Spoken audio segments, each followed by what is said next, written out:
السلام علیکم ورحمۃ اللہ وبرکاتہ ان الحمد للہ والصلاة والسلام علی سید الانبیاء وعلی آلہ وصحبہ اجمعین ما بعد فاعوذ باللہ من الشیطان الرجیم بسم اللہ الرحمن الرحیم وَلَوْ أَنَّنَا نَزَّلْنَا إِلَيْهِمُ الْمَلَائِكَةَ وَكَلَّمَهُمُ الْمَوْتَى وَحَشَرْنَا عَلَيْهِمْ كُلَّ شَيْءٍ قُبُلًا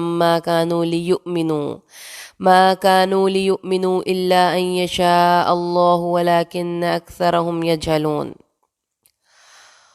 اور اگر واقعی ہم ان کی طرف فرشتے اتار دیتے اور ان سے مردے گفتگو کرتے اور ہم ہر چیز ان کے سامنے لا جمع کرتے تو بھی وہ ایسے نہ تھے کہ ایمان لے آتے مگر یہ کہ اللہ چاہے، لیکن اکثر اس میں سے جاہل ہیں۔ ہٹ درمی ہے، کچھ لوگوں کی ضد ہے، اناد ہے، میں نہ مانوں والی روش ہے کہ بس نہیں ماننا تو نہیں ماننا۔ اب اللہ نے فرمایا ہے کہ یہ مشرکین جو کہتے ہیں کہ فرشتے اتارو، اللہ فرماتے ہیں فرشتے بھی اتارتے، مردے کلام کرتے، ہر چیز جو یہ چاہتے ہیں ان کے سامنے لا کھڑی کرتے تو بھی یہ ایمان نہ لاتے۔ جب تک اللہ نہ چاہتا تو اللہ کیوں نہیں چاہتا؟ کیونکہ اللہ نے دیکھ لیا کہ ان کے دل ناپاک ہیں، اس لیے ان کو ہدایت نہیں دی جا سکتی۔ اور اسی طرح ہم نے ہر ایک نبی کے لیے شیاطین انس و جن عدو بنا دیے۔ کیا کہا؟ ہم نے ہر ایک نبی کے لیے دشمن بنا دیے، شیاطین انس و جن۔ اچھا جی، نبی کے دشمن ہیں تو نبی کے پیرووں کے بھی دشمن ہوئے نا۔ وہ دشمنی کے ان کے ٹولز کیا ہیں؟ اللہ تعالیٰ نے قرآن میں ہمیں گائیڈ کیا ہے، تو آپ کے دشمن ہیں، ان کے ٹولز کے بارے میں پتہ ہونا چاہیے۔ یوحی بعضهم الی بعض زخرف القول غرورا، وہ وحی کرتے ہیں۔ کیا لفظ قرآن پاک نے استعمال کیا ہے؟ وحی۔ تو اب یہاں پر وہی اپنے لٹرل میننگ میں استعمال ہوگا، اپنے میٹافوریکل میننگ میں استعمال نہیں ہوگا، کیونکہ ہر چیز کا ایک ڈکشنری میننگ ہوتا ہے۔ اور یہاں پہ ڈکشنری میننگ کیا ہے؟ خفیہ اشارہ کرنا۔ اس کی تفصیل ہمیں مزید ملے گی سورۃ الناس میں، الذی یوسوس فی صدور الناس، اس میں بھی کیا ہے کہ خفیہ سرگوشی کرتا ہے وہ آپ کے کان میں۔ تو جو آپ کے ذہن میں خیالات مسلسل یہ کیپ آن ریپیٹنگ ہوتے ہیں نا، کسی غلط چیز کے بارے میں بار بار ایک خیال آپ کے ذہن میں آتا ہے تو وہ شیطان کی طرف سے وسوسہ اندازی ہوتی ہے۔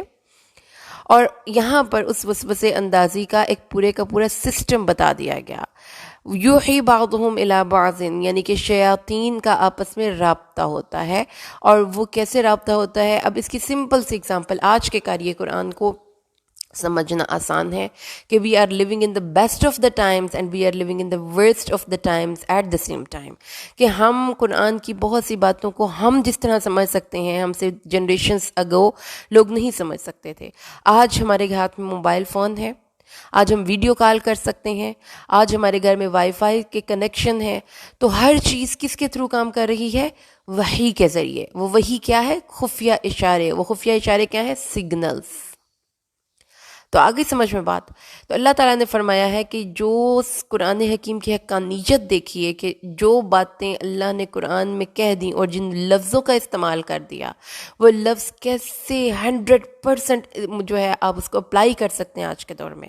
تو وہ ایک دوسرے پر وحی کرتے ہیں، یعنی کہ they have this system of connecting each other as we have this system of Wi-Fi, of internet, of mobile phones، وہ کنیکٹ کرتے ہیں۔ اور کیسے؟ اب ان کی کنیکشن کا جو ایک ذریعہ تو ہمیں پتہ چل گیا، سیم ایز جیسا کہ موبائل فون ہم اپنے ہاتھ میں استعمال کر رہے ہیں، یہ طریقہ کار ہے۔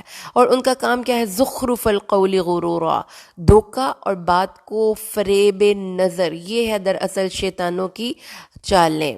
تو آپ اگر اس چیز کو ذہن میں رکھیں اور آپ اپنے ارد گرد رہنے والے لوگوں کی لائف کو دیکھیں تو آپ کو لگے گا کہ جس چیز کو اپنی زندگی میں ٹاپ پہ پرائورٹیز دے رہے ہیں، جس کو زندگی کی سب سے بڑی اچیومنٹ سمجھ رہے ہیں، وہ در حقیقت کچھ بھی نہیں ہے۔ پیسہ، کار، کوٹھی، مکان، بڑی ڈگری، اس کے بعد اگر آپ پریکٹیکل لائف میں آ جاتے ہیں تو آپ کی پاپولیرٹی، اور اگر آج کے دور کی بات کرتے ہیں تو آپ کو کتنے لوگ جانتے ہیں، آپ کے کتنے فین فالوورز ہیں، آپ کے چینلز پہ کتنا واچ ٹائم ہے، یہ ساری چیزیں زخرف القول ہیں۔ تو اس لیے اللہ تعالیٰ نے فرمایا ہے کہ نبیوں کو وحی کرتے ہیں. تو ٹو سلسلہ آف وحی is running parallel in this universe. Allah کی وحی ہے اپنے نیک بندوں کی طرف، شیاطین کی وحی ہے اپنے شیطانوں کی طرف. اب اس بات کو آپ نے سمجھ کے قرآن کو پڑھنا ہے کہ قرآن اس چیز کو اوکے کہتا ہے کہ شیاطین ایک دوسرے کے ساتھ کنیکشن میں ہے ہمیں مسلمانوں کو اور نیک لوگوں کو دھوکے میں ڈالنے کے لیے. تو جب آپ کو یہ پتہ چل جائے، اب اگر آپ کو اتنی سی بات تو قرآن نے سمجھا دی، اب اس سے اگلی بات کیا ہے کہ پھر you can not afford to be careless. آپ محتاط رہیں گے تو بچیں گے، آپ کیئرلیس رہ کے بچ نہیں سکتے. اگر آپ کا دل ایک بھی لمحے کے لیے غافل ہو گیا، الرٹ آپ نہ رہے، تو شیطان نے تو آ جانا ہے، حملہ بھی کر دینا ہے آپ کی سوچوں پہ بھی، اور آپ کے وقت کا بہت سا حصہ وہ آپ سے لوٹ کے لے جائے گا، جیسے ڈاکو نہیں ہوتے. تو جب آپ موبائل فون کا استعمال کرتے ہیں نا، تو یہ چیز اب آپ دیکھنی ہے کہ آپ کا وقت سب سے قیمتی متاع ہے. اور رمضان میں یہ ڈاکو پھر رہے ہیں ادھر ادھر ہمارے وقت پہ ڈاکہ ڈالنے کے لیے. بس اپنے اس وقت کو اس شیطان سے بچا کے رکھنا ہے. اور شیاطین وہی کرتے ہیں. اب آگے ہم انشاءاللہ اس کی مزید تفصیل پڑھیں گے اسی صورت کے آخر میں. ابھی اتنی سی بات کو صرف سمجھ لیجئے، اور پھر اس کے بعد وہ کیا کرتے ہیں، وَلِتَصْغَىٰ إِلَيْهِ أَفْئِدَةُ الَّذِينَ لَا يُؤْمِنُونَ بِالْآخِرَةِ، تاکہ شیاطین کی ان باتوں کی طرف مائل ہو جائیں ان لوگوں کے دل جو آخرت پر ایمان صحیح معنوں میں نہیں رکھتے، اور وَلِيَرْضَوْهُ وَلِيَقْتَرِفُوا مَا هُمْ مُقْتَرِفُونَ، اور تاکہ وہ اس چیز کو پسند کر لیں اور اس چیز کا ارتکاب کر لیں جو برے کام یہ خود بھی کرتے رہے ہیں. تو ان کی پلاننگز پتہ چل گئی، ان کا طریقہ کار پتہ چل گیا، اور پھر اس کا حملہ بھی پتہ چل گیا کہ شیطان کا بیسک حملہ ہماری دل پر ہے. تو وہ دل تک پہنچنے کے راستے ڈھونڈتا ہے. پھر کبھی وہ آنکھوں کے ذریعے جائے گا، کبھی وہ کانوں کے ذریعے جائے گا، کبھی وہ کسی کے ذریعے جائے گا، لیکن وہ پہنچنا وہ کہاں پہ چاہتا ہے، ہمارے دل تک، کیونکہ دل اللہ کی نظر میں ہے نا. تو دل ٹیڑھے کرنا اس کا مقصد ہے. تو اس لیے دل کی حضوری سے اللہ سے دعا کیا کیجئے، اور اللہ سے دعا کیا کیجئے، یا مقلب القلوب ثبت قلبی علی طاعتک، اے دلوں کو پھیرنے والے اللہ میرے دل کو اپنی اطاعت پر ثابت قدمی دے. اور ربنا لا تزغ قلوبنا بعد اذ ہدیتنا وہب لنا من لدنک رحمہ، اور یہ بھی دعا کیا کیجئے کہ ہمارے دلوں کو ٹیڑھا نہ کرنا. تو یاد رہے گی یہ بات، یہ پہلی بات ہے جو 8ویں سپارے کے سٹارٹ میں آج آپ سب نے ذہن میں رکھنی ہے کہ شیاطین وحی کرتے ہیں.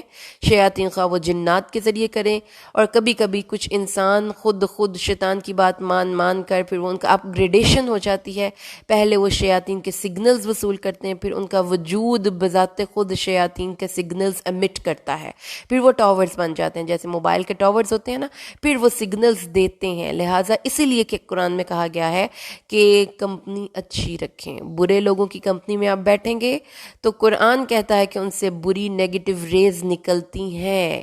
یہ قرآن آج ثابت کیا ہے، اور آئندہ آنے والے وقت میں شاید سائنس یہ ثابت کر دے کہ ہمارے وجود سے بھی جو ہے نا ریز نکلتی ہیں، ہماری آنکھوں سے ریز نکلتی ہیں. اسی لیے نظر بد ہے، کیونکہ وہ اس دور کے یا اس دور کے مسلمانوں کو ابھی اس چیز تک رسائی نہیں ہے. تو اس سے آگے آنے والے وقت میں شاید یہ رسائی بھی پاسبل ہو جائے. آگے چلیے آیت نمبر 114. تو کیا میں اللہ کے سوا کوئی اور منصف تلاش کروں، حالانکہ اسی نے تمہاری طرف یہ کتاب مفصل نازل کی ہے. ٹھیک ہے، تو اللہ تعالیٰ کے نبی صلی اللہ علیہ وسلم نے کہا ہے کہ تعجب کی بات ہے کہ اس کتاب، اب یہ کتاب جو ہے نا، اس کتاب کو پڑھ کر ایک چیز سمجھ میں آ گئی کہ یہ کتاب بڑی ہدایت ہے، بڑی نعمت ہے. تو جس اللہ نے اس مفصل کتاب میں ہر چیز نازل کی ہے، اس اللہ کو چھوڑ کر میں کسی اور کی پیروی کروں، اور وہ تمہارا رب ہے تو شک کرنے والوں میں نہ ہونا، اور تمہارے رب کی بات سچی ثابت ہو چکی ہے عدل کے ساتھ. اللہ کی باتیں بدلا نہیں کرتی، وہ سننے والا ہے، علم رکھنے والا ہے. آگے چلیے آیت نمبر 116. اور اگر اے نبی آپ اطاعت کریں گے، وَإِن تُطِعْ أَكْثَرَ مَن فِي الْأَرْضِ يُضِلُّوكَ عَن سَبِيلِ اللَّهِ إِن يَتَّبِعُونَ إِلَّا الظَّنَّ وَإِنْ هُمْ إِلَّا يَخْرُصُونَ. اگر آپ زمین میں رہنے والے بہت سے لوگوں کی بات مانتے ہیں تو پھر تو آپ راہ ہدایت سے گم ہو جاتے ہیں.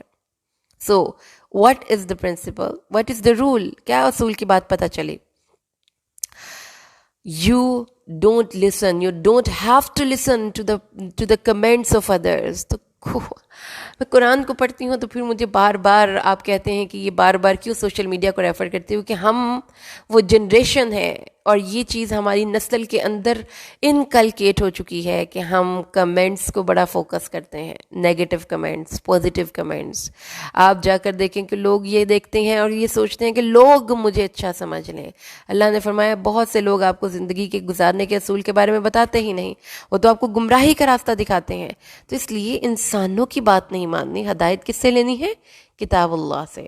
پاپولیرٹی کہاں ہونی چاہیے؟ آسمان کے فرشتوں میں. ایون اف کہ یہاں پر دنیا میں بڑے عام گمنام سے بندے ہیں، تو کیا شان ہوگی کہ ہم گمنام ہو کے بھی نام کما لیں، ہم عام ہو کے بھی خاص ہو جائیں. اس لیے پرواہ نہیں کرنی، انسانوں کی پرواہ نہیں کرنی. سارے مجمع کا مجمع بے پرد پھر رہا ہے اور بال کھول کے پھر رہا ہے، اس میں آپ اکیلی واحد دوپٹہ لے کر، پینڈو لوگ آپ کو کہہ رہے ہیں، لوگ آپ کو کہہ رہے ہیں اس کو سینس نہیں ڈریس کی، اس نے اپنی ساری ڈریس کی شو خراب کر لی. کوئی مسئلہ نہیں، لوگوں کی بات ماننی ہے تو لوگ تو آپ کو گمراہ کریں گے، لوگ تو آپ کو راہ مستقیم سے دور ہٹائیں گے، کیونکہ ان کو حقیقت کا تو پتہ نہیں، جو دل میں آتا ہے بولتے چلے جاتے ہیں. تو اب انسانوں کی پرسنل رائے کو تو فوقیت ہم نہیں دے سکتے. سمجھ آ گئی بات؟ اللہ کو پتہ ہے کون ہدایت پہ ہے اور کون گمراہ ہے. اور اللہ نے آگے فرما دیا، کھاؤ اس چیز پر جس پر اللہ کا نام لیا جاتا ہے، اور اگر تم اسی کی نشانیوں پر ایمان لاتے ہو تو تمہارے ایمان کا تقاضا ہے اب کہ کھانا ہے. تو قرآن کیا کہتا ہے؟ قرآن یہ تو نہیں کہتا کہ رہبانیت کی زندگی گزاریں، دعوتیں نہیں کھا سکتے آپ روسٹ نہیں کھا سکتے، کیونکہ حضرت جو تھے حضرت ابراہیم، وہ بھنا ہوا بچڑا کھلا رہے تھے اپنے مہمان کو. رسول صلی اللہ علیہ وسلم نے زندگی کی ہر خوشی کو انجوائے کیا ہے لمٹس میں رہ کر. تو اس لیے کھانا پینا کوئی برائی بات نہیں، کوئی مضحکہ خیز نہیں. صرف ایک بات یہ ہے کہ کھاؤ طیب. اب طیب ایک بڑا ہی پیارا ورڈ ہے، کیونکہ اس میں آ جاتی ہے حکمت کھانے میں. اتنا کھائیں جتنا آپ کہتے ہیں نا، جتنا آپ پچا سکتے ہیں، جتنا آپ اس کو ہضم کر سکتے ہیں. تو یہ پھر ہر بندے کا مختلف پیمانہ ہو گیا.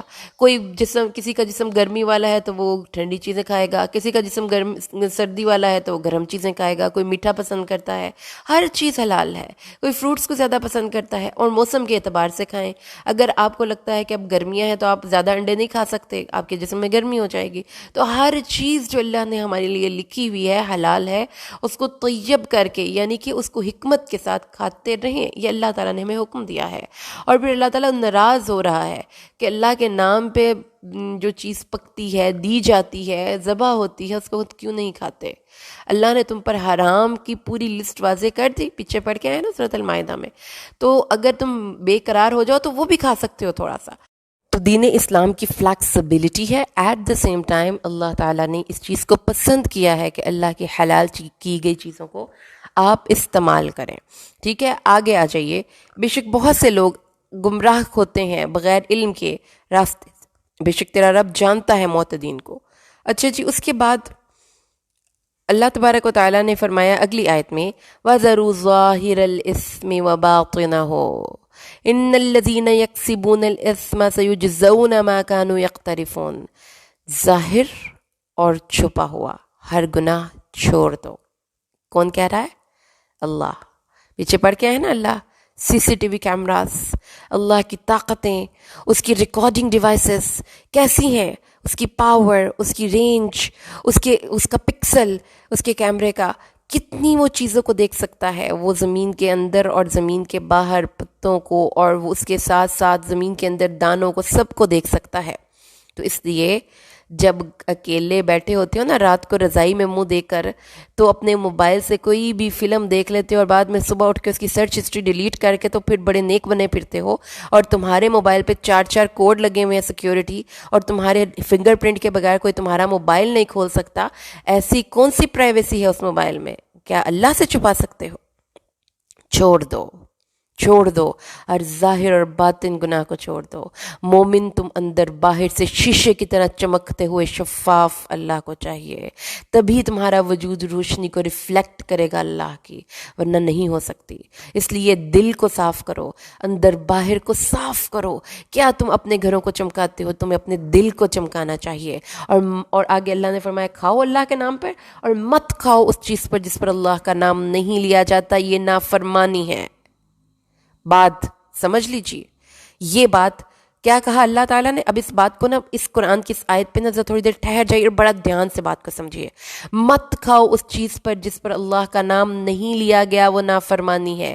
اسی آیت کا اگلا حصہ ہے وَإِنَّ الشَّيَاطِينَ لَيُوحُونَ إِلَىٰ أَوْلِيَائِهِمْ لِيُجَادِلُوكُمْ، اور شیاطین اپنے دوستوں کی طرف خفیہ اشارے کرتے ہیں، سگنلز بھیجتے ہیں. وہ آپ کے پاس کھڑے ہو کر، جیسے یہ موبائل کے سگنلز ہیں نا، اب ان کے بھی وائی فائی کے کنیکشنز ہیں، وہ ایک دوسرے کی طرف سگنلز بھیجتے ہیں. جب رسول صلی اللہ علیہ وسلم کا دور تھا تو کس کو پتا تھا کہ سائنس اتنی ترقی کر جائے گی کہ انسانوں سے ایسے کنیکٹ ہو سکتے ہوں گے. یہ ایک معجزہ ہے سائنس کا. اگر آپ دیکھیں تو کہ ہم ایک چھوٹی سی ڈیوائس کو اوپن کرتے ہیں اور اس کو انٹرنیٹ سے کنیکٹ کرتے ہیں تو دنیا جہان کے لوگ آپ کے اس پیج پر آ سکتے ہیں، آپ سے کنیکٹ ہو سکتے ہیں. یہ انسانوں کا ایک نظام ہے، تو ایسا ہی ایک نظام شیاطین کا بھی ہے. اور اس کے پیچھے وجہ کیا بنی ہے اسی آیت میں دیکھ لیجئے.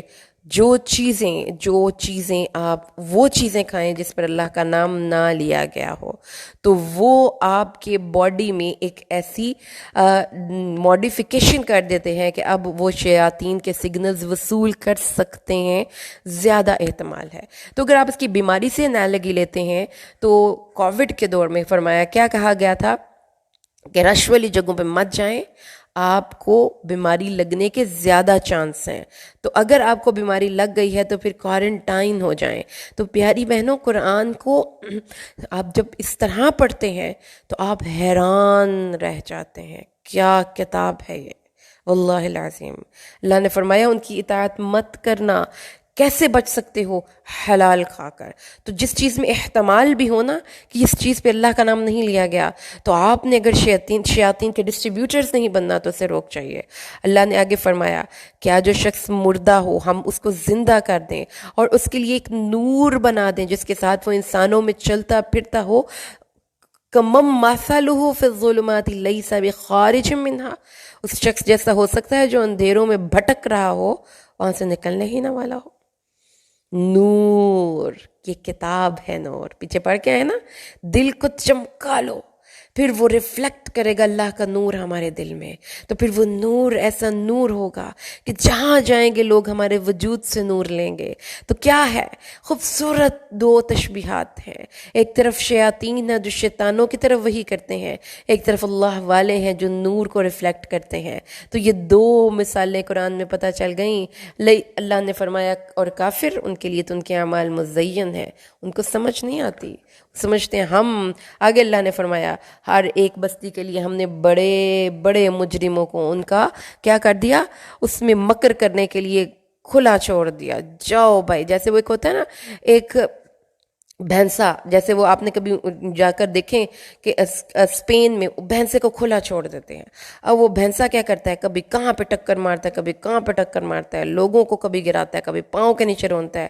وہ ایسے جو ہے نا، آپ کہہ لیں کہ بے قابو بھینسے ہیں، وہ لوگ مکر کر رہے ہیں. لیکن وہ جو ان کا مکر ہے نا، وہ کسی انسان کے خلاف نہیں ہے، وہ خود اپنے اوپر ہے. یہ بڑے بڑے جو سردار ہیں، اب بھینسوں کی طرح، بڑے بڑے بے قابو بھینسوں کی طرح ادھر ادھر پھر رہے ہیں. جب کوئی نشانی ان کے پاس آتی ہے تو وہ کہتے ہیں ہم ایمان نہیں لائیں گے جب تک کہ ہمیں بھی وحی نہ دی جائے. اللہ فرماتا ہے وہ اللہ کو پتہ ہے رسالت کون ڈیزرو کرتا ہے.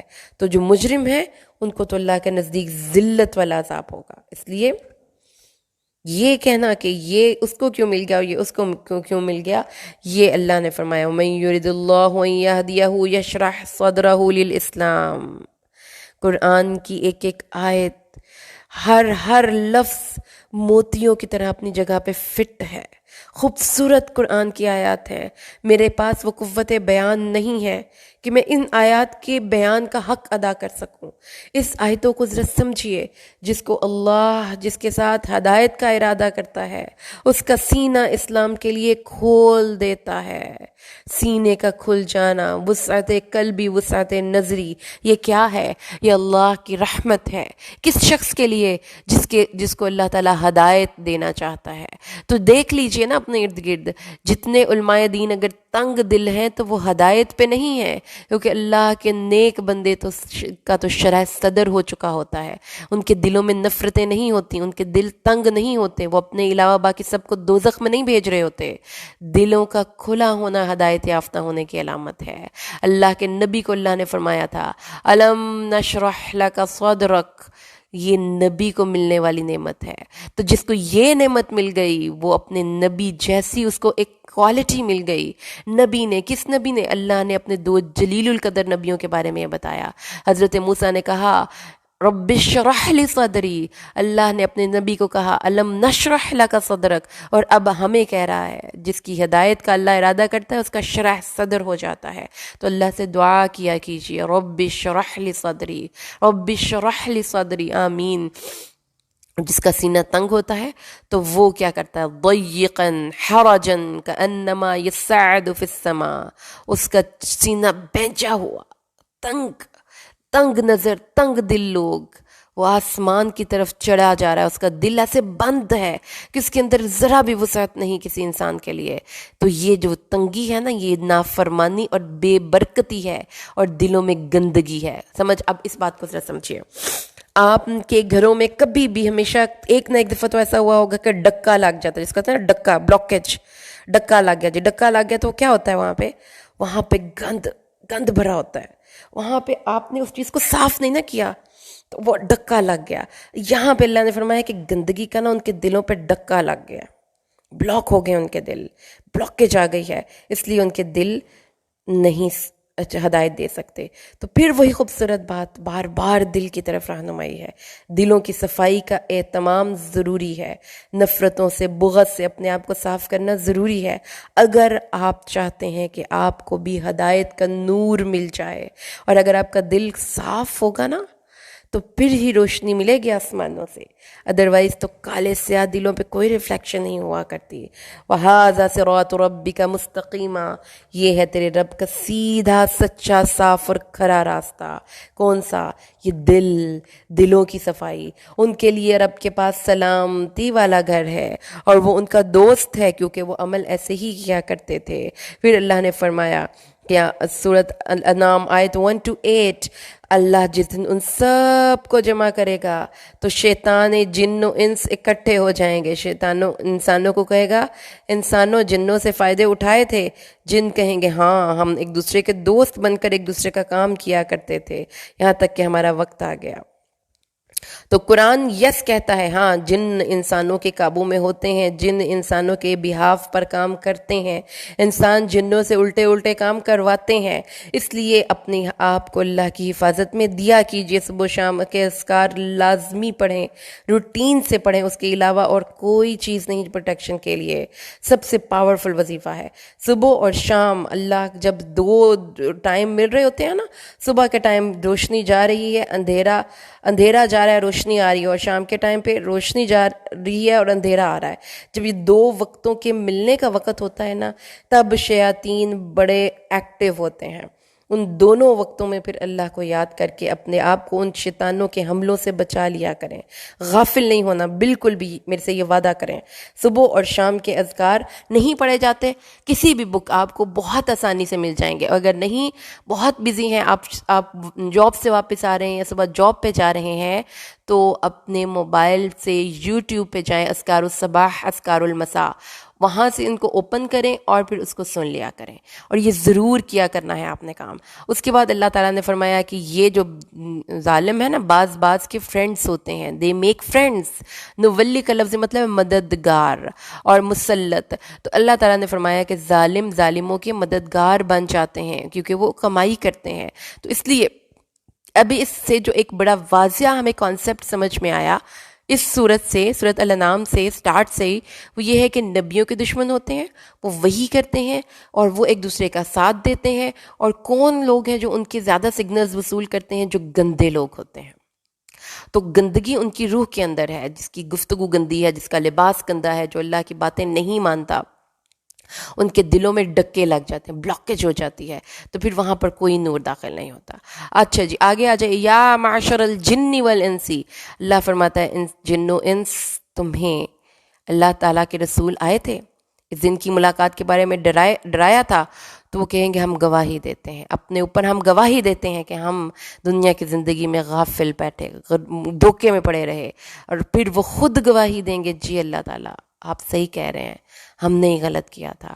تو یہ اس لیے تھا، اللہ تعالیٰ فرماتا ہے یہ کیوں ہوا، یہ کس لیے وہ خود اقرار کرنے پر مجبور ہو گئے کہ انسان کو پتہ ہے وَكُلُّ نَفْسٍ ہر ایک شخص عَلَىٰ نَفْسِهِ بَصِيرٌ، اپنے اوپر خود نگران ہے، اس کو پتہ ہے کہ وہ کیا کر کے آیا ہے۔ اور اس کے بعد اللہ نے فرمایا ہے ہر ایک کے لیے درجے ہیں جو انہوں نے عمل کیا، اللہ غافل نہیں ہے جو وہ کر رہے ہیں، ان کے رہنے والے لوگوں کو اللہ جانتا ہے۔ آگے اللہ فرماتا ہے وَرَبُّكَ الْغَنِيُّ ذُو الرَّحْمَةِ، تمہارا پروردگار بے پرواہ ہے، تمہارا پروردگار بے پرواہ ہے، رحمتوں کا مالک ہے، اگر چاہے تو تمہیں لے جائے اور تمہارے بعد ان لوگوں کو لے آئے جیسا کہ تمہیں کسی اور قوم سے پیدا کیا تھا۔ اس لیے اللہ کو نہ تمہاری عبادت کی پرواہ ہے نہ تمہاری کفر کی پرواہ ہے، اللہ کو تو کوئی پرواہ نہیں۔ تو do your self a fever, اپنے ساتھ فیور کرو اللہ کی بات مان کر، اللہ کو کوئی پرواہ نہیں کہ تم اس کی بات مانتے ہو کہ نہیں مانتے۔ اور پھر اللہ نے فرمایا جو تم سے وعدہ کیا جا رہا ہے آ کر رہے گا۔ کیا اللہ کو عاجز کر سکتے ہو؟ نہیں عاجز کر سکتے۔ اے نبی ان سے کہو اے قوم اپنی جگہ پر کام کیے ہی چلے جاؤ، میں بھی کام کرتا ہوں، پھر دیکھتے ہیں، لگ پتے جائیں گے بھائی۔ ہم کہتے ہیں نا، چیلنج کرتے ہیں، اچھا جی چلو ٹھیک ہے۔ پھر اللہ نے کہا ہے be confident and stand persistent, انہیں کو پھر لگ پتے جائیں گے، ویلاں گے ایسے بھی۔ پھر کون ہے جس کے لیے گھر عاقبت کا ہے، ظالم فلاح نہیں پائیں گے۔ پھر اللہ نے فرمایا کہ یہ کیا کرتے تھے، وہ اللہ کے بارے میں حصے بنا لیتے تھے، جو ان کی کھیتی ہوتی تھی نا، ان کا پھل، ان کی پیداوار، اب اس کے وہ حصے بنا رہے ہیں، ایک حصہ اللہ کے لیے، ایک شریکوں کے لیے، ٹھیک، اور باقی خود کھا پی لیا، کچھ بانٹ بونٹ دیا۔ اللہ کو اس چیز سے کوئی پرابلم نہیں کہ کیا کر رہے ہیں وہ۔ اللہ تعالیٰ کہتے ہیں بھائی حصے دیے ہیں نا تو انصاف سے تو دو، اپنے شریکوں کے حصے میں سے اگر کوئی کم ہو جاتا ہے تو اللہ کے حصے سے اس کو دے دیتے ہو، جب اللہ کے حصے سے کم ہوتا ہے تو شریکوں کے حصے سے تو اس حصے میں نہیں ڈالتے۔ برا فیصلہ ہے جو تم کر رہے ہو، اللہ کو پرواہ نہیں ہے، لیکن انصاف سے تو کام لو۔ یہ رئی کیوں مارتے ہو، ڈنڈی کیوں کرتے ہو، کیوں؟ مشرکین کے لیے بہت سی چیزیں مزین کر کے، تو جو برے اعمال ہیں وہ مزین کر کے اللہ نے ان کے سامنے دکھا دیے۔ اپنی اولادوں کو قتل کرتے تھے، اور اپنے وہ کیا تھا، اور اپنے شریک ان کو وہ ہلاک کر دیں، اور آپس میں ان کا دین خلط ملط ہو جائے، سمجھ کچھ نہیں کہ کرنا کیا ہے، جو دل میں آ رہا ہے وہ کر رہے ہیں، جس مرضی چیز کو دین کے نام پر استعمال کر رہے ہیں۔ تو ہاں، کیا آج ہم مسلمان تو ایسا نہیں کر رہے؟ کوئی بھی کسی بھی وقت نماز پڑھ لینا نیکی نہیں ہے پیاری بہنوں۔ کیا آپ کو کیا لگتا ہے 5 نمازیں فرض ہیں، کوئی 6 پڑھ لے، ایک نماز کی رکعت 4 ہے تو آپ 5 پڑھ لیں، 3 پڑھ لیں، ثواب ملے گا۔ ثواب اسی کام کو ملے گا جو رسول صلی اللہ علیہ وسلم کی سنت سے اور قرآن سے ثابت ہے۔ اس لیے مرضی سے دین میں کوئی بھی نئی بات ایجاد کرنا بالکل حرام ہے، اور یہی اللہ، اسی وجہ سے اللہ مشرکین سے ناراض ہو رہا ہے۔ انہوں نے اور کیا تھا، انہوں نے کچھ کھیتیوں اور کچھ چوپایوں کے بارے میں از خود یہ سوچ رکھا تھا کہ یہ ہم کھائیں گے، یہ ہمارے شریک کھائیں گے، اگر اس کا بچہ ہو جائے گا تو ہم کھائیں گے، اگر مردہ ہوگا تو عورتیں بھی کھائیں گی، مرد نہیں کھائیں گے۔ یہی کچھ نہیں ہو رہا ہمارے مسلمانوں کے معاشرے میں؟ چلیں اس مشرکین کی عقائد کو ایک سائڈ پہ رکھیں نا، ایک سمبل کے طور پر دیکھ لیں کہ اس وقت ختم کے ٹائم پہ ہم یہ والی آیت پڑھیں گے، اس کے بعد اس کو ایسے تقسیم کریں گے، تیسرے دن ہم یہ کریں گے، اس کے بعد ہم اس ٹائم پہ ایسی سبیل لگائیں گے۔ وہ اللہ کے بندوں کو دلیل تو دو، اپنے طور پر چیزوں کو دین کے نام پر شروع کیا ہوا ہے تو وہ دین نہیں بن جاتا آپ کے کہنے پر، یہ جھوٹ ہے۔ ہم اس کو اس چیز کی سزا دیں گے جو وہ جھوٹ بولا کرتے تھے، اور وہ کہتے ہیں کہ جو اس جانور کے پیٹ میں ہے ہمارے مرد کھائیں گے، عورتیں نہیں کھائیں گے، اور اگر مردہ ہوگا تو سب مل کر کھائیں گے۔ اللہ نے فرمایا انہوں نے نقصان اٹھایا جنہوں نے اپنی اولاد کو بے وقوفی میں بغیر علم کے قتل کیا۔ مشرکین کی ایک اور بری عادت تھی، اپنے ہی بچیوں کو اور بچیوں کو، اپنی ہی بچیوں کو مار دیا کرتے تھے۔ اس لیے تو قرآن پاک میں اللہ نے فرمایا وَإِذَا الْمَوْءُودَةُ سُئِلَتْ بِأَيِّ ذَنبٍ قُتِلَتْ، جب وہ بچی جو زندہ گاڑ دی گئی ہے اسے پوچھا جائے گا اے چھوٹی بچی بتا تیرا قصور کیا تھا کہ تجھے زندہ گاڑ دیا گیا۔ اللہ نے فرمایا انہوں نے اللہ کی حلال کی ہوئی چیزوں کو حرام کر دیا اور خود سے خود خود کسی چیزوں کو حلال کر دیا، اس جھوٹ کا بدلہ وہ خود پائیں گے۔ اور وہ ذات کون؟ اللہ، جس نے انشاء جنات معروشات، جس نے باغات پیدا کیے ہیں جو چھپروں پہ چڑھائے ہوئے ہیں اور چھپروں پہ نہیں چڑھائے ہوئے، یعنی بیلیں بھی چڑھتی ہیں اور بیلیں نہیں بھی چڑھتی، کوئی بیلیں اوپر کی طرف چڑھتی ہیں، کوئی بیلیں زمین پہ پھیل جاتی ہیں۔ ذرا دیکھیں نا جا کے کون کون سی بیلیں ہیں۔ اللہ نے وہ باغات پیدا کیے، پھر درختوں والے پھل پیدا کیے، کھیتیاں پیدا کی، پھلوں کو دیکھا، زیتون، انار ملتے بھی ہیں، نہیں بھی ملتے، ان کے پھل کھاؤ اور اس کا حق کٹائی کے دن ادا کرو، یعنی اس کا عشر بھی ادا کرو، اپنے پھل کی پیداوار میں سے غریبوں کو بھی دو، اور حد سے نہ گزرو، وہ حد سے گزرنے والے کو دوست نہیں رکھتا۔ اور جانوروں میں سے کوئی زمین سے لگے ہوئے ہیں، کوئی بوجھ اٹھانے والے ہیں۔ اللہ تعالیٰ نے تمہیں اتنی چیزیں دیں، اور کھاؤ اور نہ پیروی کرو شیطان کے قدموں کی، وہ تمہارا دشمن ہے، وہ تمہارا دشمن ہے۔ اللہ تعالیٰ نے یہ بات ہمیں بار بار سمجھائی ہے کہ شیطان کے پیچھے نہیں چلنا۔ ثمانیة أزواج من الضأن اثنين ومن المعز اثنين قل آذكرين حرم أم الأنثيين أما اشتملت عليه أرحام الأنثيين نبئوني بعلم إن كنتم صادقين۔ 8 قسمیں سورۃ انعام ہے۔ تو اب یہاں پر وہ جو اس کا نام ہے اس کے مطابق مضمون آپ کو مل گیا۔ پیچھے بھی اللہ تعالیٰ نے انعام کا ذکر کیا، یعنی وہ جاندار جو 4 پاؤں پہ چلتے ہیں ان کو انعام کہتے ہیں، اور یہ اللہ کی قدرت کی نشانیاں ہیں کہ اتنے بڑے اور انرجیٹک جانوروں کے اندر بہیم ہے، یعنی ابہام ہے۔ وہ کہتے ہیں نا بیچارہ بے زبان جانور، تو یہ وہ بے زبان جانور ہے اور اس کے اندر کوئی نہ خباثت نہیں ہے، مکاری نہیں ہے۔ اور اللہ تعالیٰ نے پھر فرمایا کہ کچھ جانور ہیں جو آپ کا بوجھ اٹھاتے ہیں، کچھ جانور ہیں جو زمین سے لگے ہوئے ہیں، یعنی کہ کچھ جانوروں کو آپ کھانے کے لیے اور کچھ کو بار برداری کے لیے استعمال کرتے ہیں۔ اور اب 8 جوڑے ہیں جس کو کہ اللہ نے ذکر کیا قرآن میں، 2 بکری سے 2 بھیڑ سے۔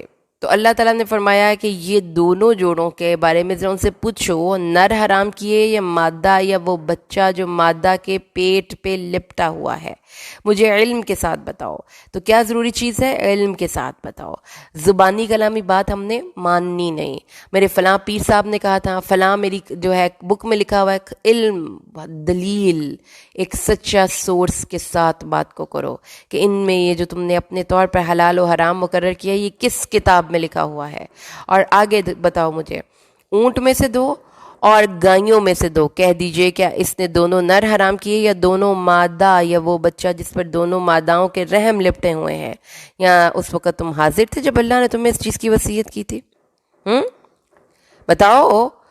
اس سے بڑھ کر ظالم اور کوئی ہو نہیں سکتا جو اللہ کے بارے میں جھوٹ بولے تاکہ لوگوں کو کسی علم کے بغیر گمراہ کرے۔ تو کوئی بھی عالم دین، کوئی بھی مولانا صاحب، اگر پتہ ہے ان کو کہ اس چیز کی کوئی واضح سند یا دلیل نہیں اور وہ بغیر علم کے لوگوں کو گمراہ کر رہے ہیں، تو اللہ تعالیٰ نے فرمایا کہ وہ ظالم ہے، اور اللہ ظالم لوگوں کو ہدایت نہیں دیتا۔ ہم پیچھے کیا پڑھ کے آئے تھے؟ محرمات میں کھانے اور پینے کی چیزیں، اس لیے اللہ تعالیٰ نے کھانے اور پینے کا دوبارہ ذکر کر دیا۔ اللہ نے فرمایا اے نبی کہہ دیجئے وہ چیزیں جو مجھ پر وحی کی گئی ہے، یعنی اس کتاب، اس میں حرام چیزیں تو صرف یہی ہیں کہ جو کھانے والا نہ کھائے، مردہ ہو، بہتا ہوا خون ہو۔ مردہ وہ جو خود بخود مر جائے، جس کا ذبیحہ نہ کیا گیا ہو، جس کو ذبح کر کے حلال نہ کیا گیا ہو۔ اس لیے جب ہم ذبح کرتے ہیں تو اس کو کوئی ذبح کرنا نہیں کہتا، لوگ سب اس کو کیا کہتے ہیں؟ اس جانور کو ہم نے حلال کر لیا، یعنی کہ یہ جو پہلے کھانا ہمارے لیے حلال نہیں تھا، اس کا خون نکال کر، اس کی 4 رگیں کاٹ کر گردن کی، ایک اس کی خوراک کی، ایک اس کی جو بیسک اس کی شاہ رگ ہے، اور ایک اس کی 2 چھوٹی رگیں، یہ 4 رگیں کاٹ کر اس کے جسم کا سارا خون نکال کر اس کو حلال کر کے کھانا ہے۔ اور اس کے علاوہ بہتا ہوا خون نہیں کھانا، سور کا گوشت نہیں کھانا، کیونکہ وہ گندگی کھاتا ہے، وہ رجس ہے، ناپاک ہے، یا وہ فسق ہے، اور جس چیز پر اللہ کے علاوہ کسی کا نام لیا گیا ہو۔ تو بس یہ جو تم نے خود سے حلال اور حرام مقرر کر لیا ہے یہ شرک ہے، یہ حکم، یہ لیجسلیشن کا اختیار، اتھارٹی صرف اللہ کے پاس ہے. اور جو کوئی بے بس ہو جائے تو نہ باغی ہو نہ عادی ہو، یعنی کہ حد سے تجاوز کرنے والا نہ ہو. بے شک تمہارا پروردگار بخشنے والا، رحم کرنے والا ہے. اگلی آیت کریمہ 146. اور ان لوگوں پر جو یہودی ہو گئے ہم نے ہر ناخن ایک کھر والا جانور حرام کر دیا. ہر ناخن والے جانور سے مراد وہ جانور یا پرندہ ہے جس کی انگلیاں پھٹی ہوئی یعنی الگ الگ نہ ہوں. تو جن کے یعنی اس کا مطلب کیا ہے کہ وہ صرف وہ پرندے یا جانور حلال تھے جن کے پنجے کھلے ہوئے ہوں. اب یہ کیا ہے تو فارم ہے، اللہ تعالیٰ نے بس بتا دیا تو ہمیں اس پہ عمل کرنا چاہیے. اگر آپ کو زیادہ ریسرچ ہے تو پھر جا کر آپ تھوڑا سا سرچ کر لیجئے کہ کس کے پنجے بند ہوتے ہیں اور کس کے پنجے کھلے ہوئے ہوتے ہیں. اور پھر ہم نے ان پر چربیاں حرام کر دیں. ٹھیک ہے جانوروں کی، یعنی کہ جانوروں کی چربیاں کھانا ان پر حلال نہیں تھا سوائے اس چربی کے جو ان کی پشت یا انتڑیوں کے ساتھ لگی رہ جائیں یا کسی ہڈی کے ساتھ ملی ہوں. یہ کیا تھا، ان کو اصلاً یہ چیزیں حرام نہیں تھیں لیکن سرکشی کی وجہ سے ان پر کافی چیزیں حرام کی گئیں. تو اللہ تعالیٰ نے یہ بھی بتا دیا کہ تم سے پہلی شریعتوں پر تو یہ کچھ حرام تھا، لیکن تم بھائی کس کھاتے میں کس حساب سے اپنے طور پر حلال اور حرام کے فتوے لگاتے پھر رہے ہو. تمہیں کس نے اس چیز کا اختیار دیا؟ اگر وہ تمہیں جھٹلا دیں کہ ہم نے نہیں ماننا، ہوتے ہیں لوگ ہر بات سچی سامنے پڑی کہ کہتے ہیں نہیں ماننا، ہمیں تمہیں کیا ہے، ہم اپنی مرضی کریں گے. تو اللہ ان سے کہہ دیجئے کہ اللہ کی رحمت وسیع تمہارا انتظار کر رہی ہے، پلٹ جاؤ، توبہ کر لو. اور اگر نہیں پلٹو گے تو پھر اللہ کا عذاب مجرموں سے تو نہیں پلٹایا جاتا. تو اٹس یور چوائس ناؤ. اچھا، اس کے بعد اللہ تعالیٰ نے کہا اب ایک اور بات ہے، کیا حرام اور حلال ہے. اب وہ کہتے اچھا اب ایک اور پینترا بدلا. دیکھو آپ کہتے ہو کہ ہر چیز پہلے سے تقدیر میں لکھی ہوئی ہے، تو اللہ تعالیٰ نے بھی یہ تقدیر میں لکھا ہوا تھا نا کہ ہم شرک کریں گے. اگر اللہ نے ہی ہماری تقدیر میں شرک کرنا لکھا تھا تو پھر ہم کیسے قصوروار ہوئے. اللہ تعالیٰ نے فرمایا عنقریب وہ لوگ کہیں گے جنہوں نے شرک کیا، اگر اللہ چاہتا تو ہم شرک نہ کرتے، نہ ہمارے باپ دادا اور نہ ہم کسی چیز کو حرام ٹھہراتے. اللہ تعالیٰ نے فرمایا یہ جو سوچنے کا انداز غلط ہے نا، انہی لوگوں کا نہیں ہے، صرف پہلے لوگ بھی ایسے الٹی الٹی باتیں کرتے تھے، غلط تعویلیں. شیطان کے ڈسٹریبیوٹرز ہیں نا، شیطان کو صحیح سیدھا سوچنے تھوڑی دے گا آپ کو. شیطان کا حملہ شروع ہی سوچوں کی خرابی سے ہوتا ہے. عمل کی خرابی تو بڑی بعد کی بات ہے کہ آپ کا عمل خراب ہو، پہلے آپ کی سوچیں انفیکٹڈ ہوتی ہیں. تو یہ چیزیں ہمیں کوئی اور کتاب نہیں بتاتی، یہ قرآن بتاتا ہے. شیطان، یہ جو آپ نے پہلے پیج پہ پڑھا تھا نا الذین یؤمنون بالغیب، آج دیکھیں آج کی سائنس پروف کر چکی ہے بہت سی چیزیں غائب ہیں. جو جرمز آپ نے دیکھے نا، کووڈ کے جرمز سارے ایک ماسک لگا کے پھرے تھے، کہاں نظر آ رہا تھا کووڈ؟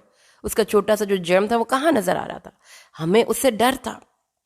ایسے ہی موبائل کے سگنلز نظر آتے ہیں، کسی کو نظر آتی ہے وہ وائی فائی کے سگنلز؟ نہیں نظر آتے نا. تو یہ ہے وہ امور غیبیہ. اللہ نے بتایا کہ یہ غیب کی چیزیں ہیں، اور اللہ تعالیٰ فرماتے ہیں اگر تمہارے پاس کوئی علم ہے تو لاؤ بھائی، دکھاؤ، ہمیں بھی دکھاؤ نا، ہم تو اس علم کو دیکھنے کے لیے بےتاب ہیں. اور اگر مجھے تو لگتا ہے کہ اللہ تعالیٰ نے فرمایا نہیں، وہ علم دے ہی نہیں سکتے، اس لیے کہ ان کے پاس کوئی واضح علم نہیں، صرف کچھ گمان ہے جن کے پیچھے وہ چل رہے ہیں.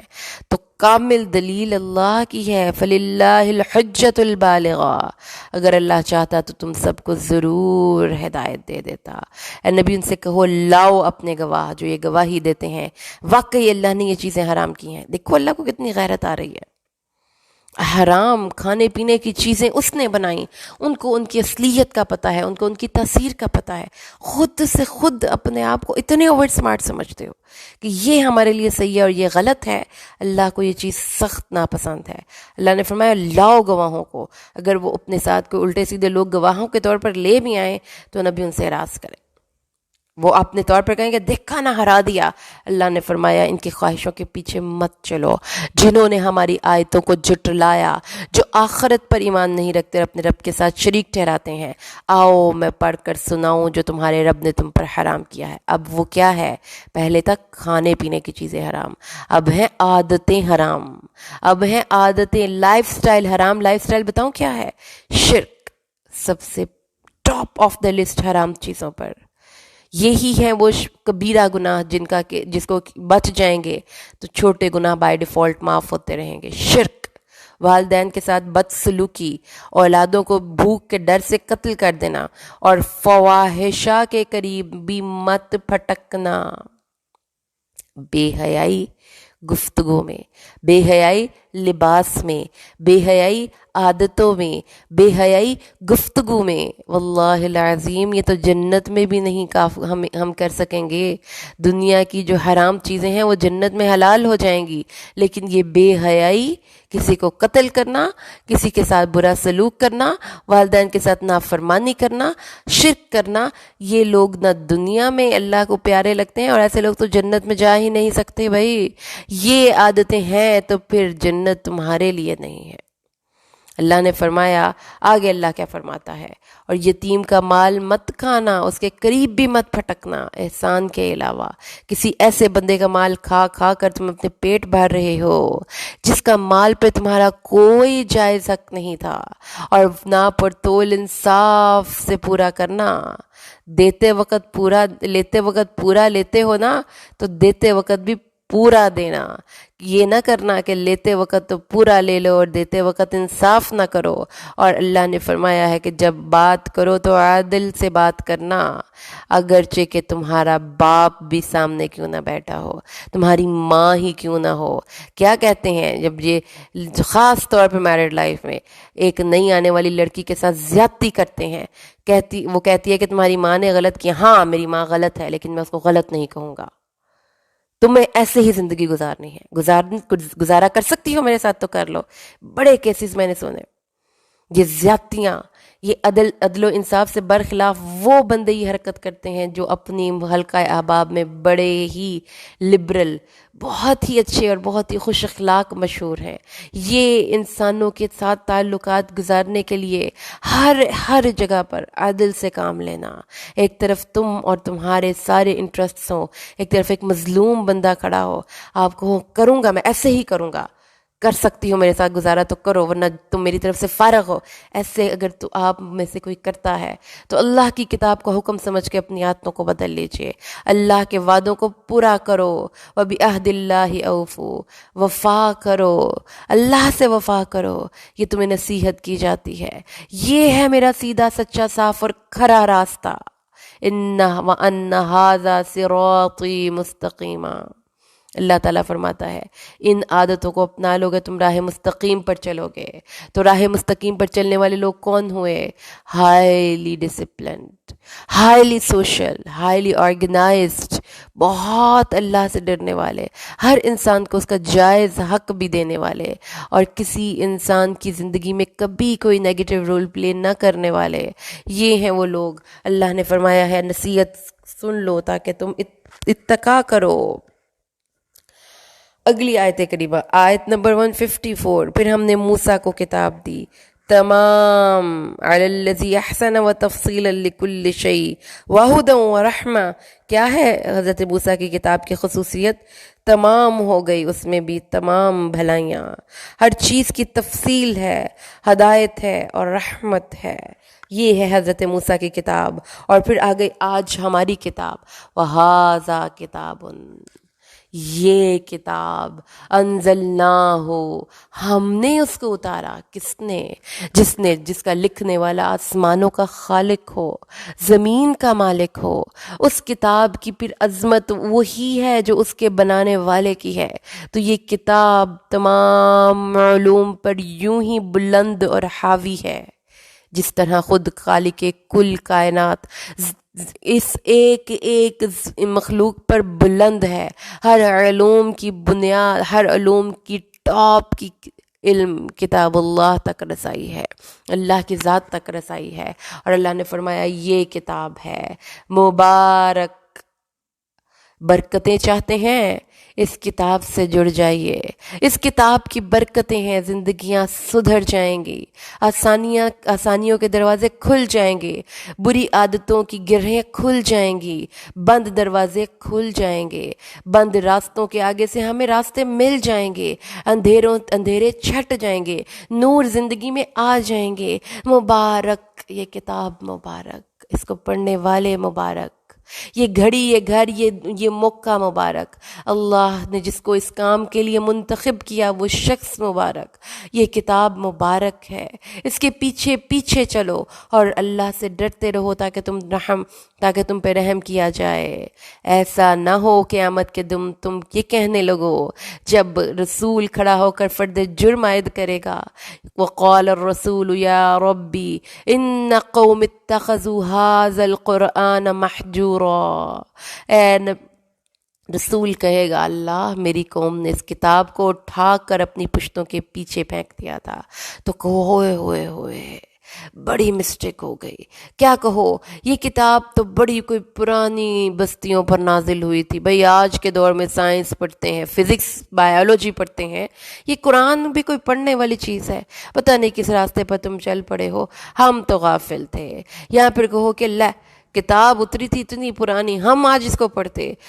قد جاءکم بینۃ من ربکم وہدی ورحمہ، کیا یہ کتاب تمہارے رب کی طرف سے واضح نشانی کے طور پر ہدایت اور رحمت لے کر آئی ہے؟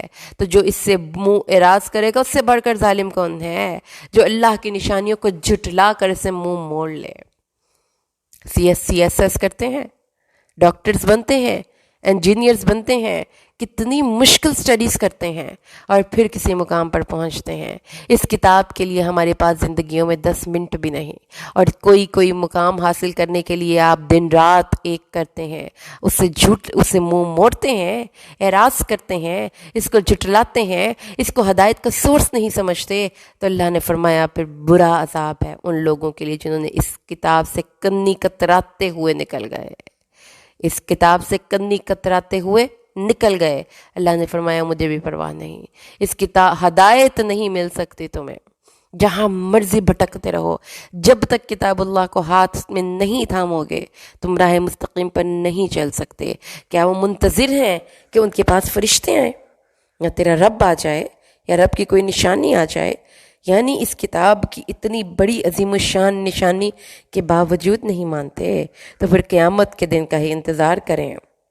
اللہ نے فرمایا جب آ جائے گی تو پھر نہیں ان کو کچھ چھٹکارا، پھر تو پکڑ ہی پکڑ ہے، پھر منتظر رہو۔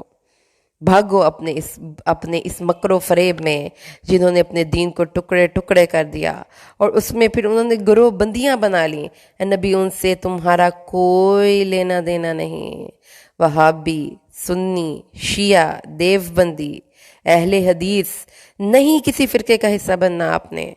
ہم مسلمین ہیں، ہم اللہ کے سامنے اطاعت گزار کرنے والے مسلمان ہیں، کیونکہ رسول صلی اللہ علیہ وسلم ان لوگوں سے آپ کا کوئی لینا دینا نہیں جنہوں نے اپنے دین کو ٹکڑوں میں بانٹ لیا، ان کا کام اللہ کے سپرد کر کے۔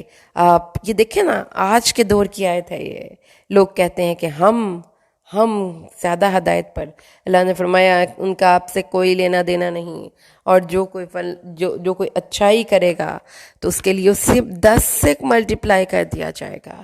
کیا رسول صلی اللہ علیہ وسلم نے یہ بتایا ہے کہ جو شخص نیکی کا ارادہ کرے پھر اسے نہ کرے، اس کے لیے ایک نیکی لکھ دی جاتی ہے، اگر کر لے تو 10 سے لے کر 700 گنا سے، اور 700 گنا سے بھی بہت زیادہ لکھی جاتی ہے۔ جو شخص برائی کا ارادہ کرے پھر اسے نہ کرے، اس کے لیے ایک پوری نیکی لکھی جاتی ہے، اور اگر برائی کا ارادہ کیا اور اسے کر بھی لیا تو اللہ اس کے لیے ایک ہی برائی لکھتا ہے، یا اللہ عز و جل اس سے بھی مٹا دیتا ہے۔ اللہ کے ہاں ہلاک وہی ہوگا جو سرے سے ہی بے ہلاک ہونے والا ہو، بد نصیب ہو۔ اللہ اکبر۔ اللہ نے فرمایا اے نبی کہہ دیجئے، کیا کہہ دیجئے، اننی ہدانی ربی الی صراط مستقیم، مجھے میرے رب نے راہ مستقیم کی طرف چلا دیا۔ کس نے چلایا؟ اللہ نے۔ ہدایت کون دیتا ہے؟ اللہ۔ نبی صلی اللہ علیہ وسلم بھی اپنی ہدایت کے خود ذمہ دار نہیں ہیں، اس لیے ہم اللہ سے دعا مانگتے ہیں اہدنا الصراط المستقیم۔ کون سا راستہ سیدھا ہے جو دین ہے، قائم ہے، ملت ابراہیم کی پیروی کرنے والا ہے، اور ابراہیم مشرکوں میں سے نہیں تھے۔ قل ان صلاتی و نسکی و محیای و مماتی للہ رب العالمین، آپ کہہ دیجئے بے شک میری نماز اور میری قربانی، میرا جینا، میرا مرنا اللہ کے لیے ہے۔ کسی سے محبت کی جاتی ہے تو کبھی آپ نے دیکھا ہوگا نا، جس میں لکھا جاتا ہے صرف تم، صرف تم، نہ کوئی تم جیسا، نہ کوئی تم سے علاوہ، صرف تم، یہ ہوتی ہے محبت۔ نبی کہو اللہ صرف تو، صرف تیرے لیے میری زندگی، میری موت۔ تو پھر جو شخص یہ سوچ کر دنیا میں زندگی گزارتا ہے، اس کو کیا پرواہ کوئی مجھے پسند کرتا ہے یا ناپسند کرتا ہے؟ اس کو اپنی محبتوں کے لیے دوسرے انسانوں سے کوئی اکنالجمنٹ، کوئی اپریسیشن چاہیے ہی نہیں۔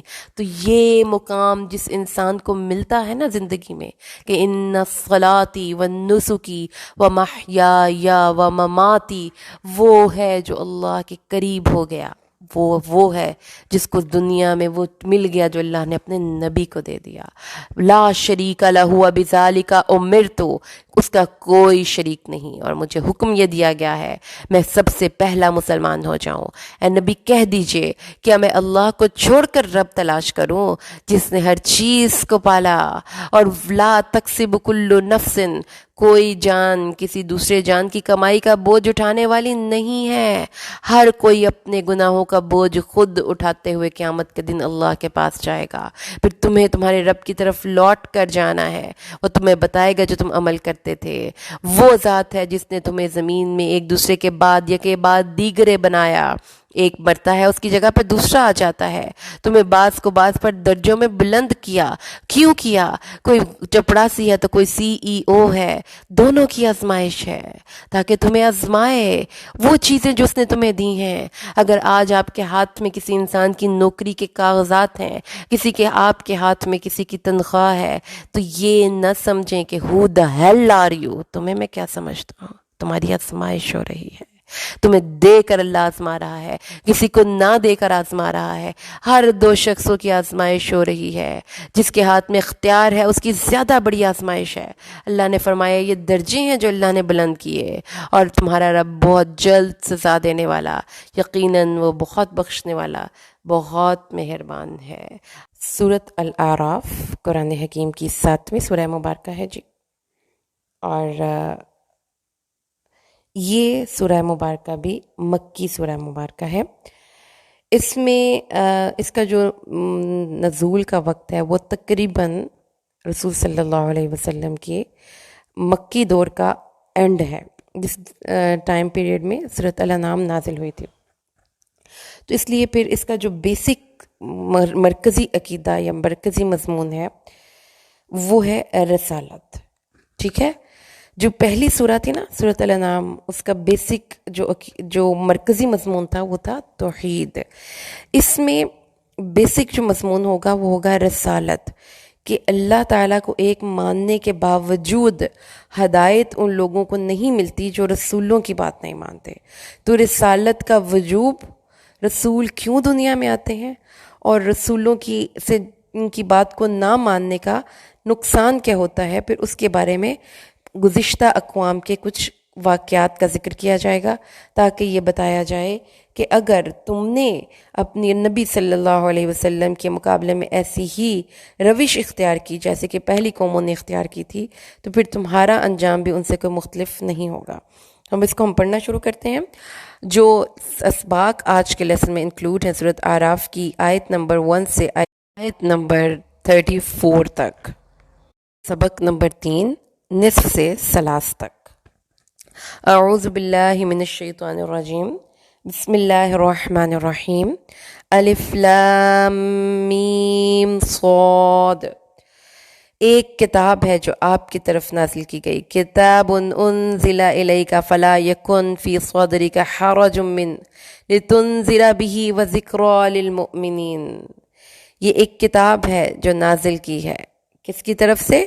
اللہ کی طرف سے، تاکہ تیرے سینے میں اس کے متعلق کوئی حرج نہ ہو اور تاکہ تو اس کے ساتھ ڈرائے ایمان والوں کے لیے، اور سراسر نصیحت ہے۔ تو ایک بیسک کمپوننٹس جو ایمان کے ہیں نا، اس میں رسالت ایک بگ کمپوننٹ ہے۔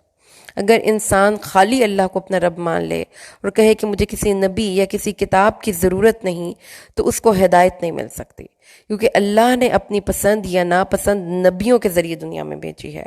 تو اللہ فرماتا ہے پیروی کرو اس چیز کی جو تمہاری طرف، تمہارے رب کی طرف سے اتارا گیا ہے۔ وہ کیا ہے؟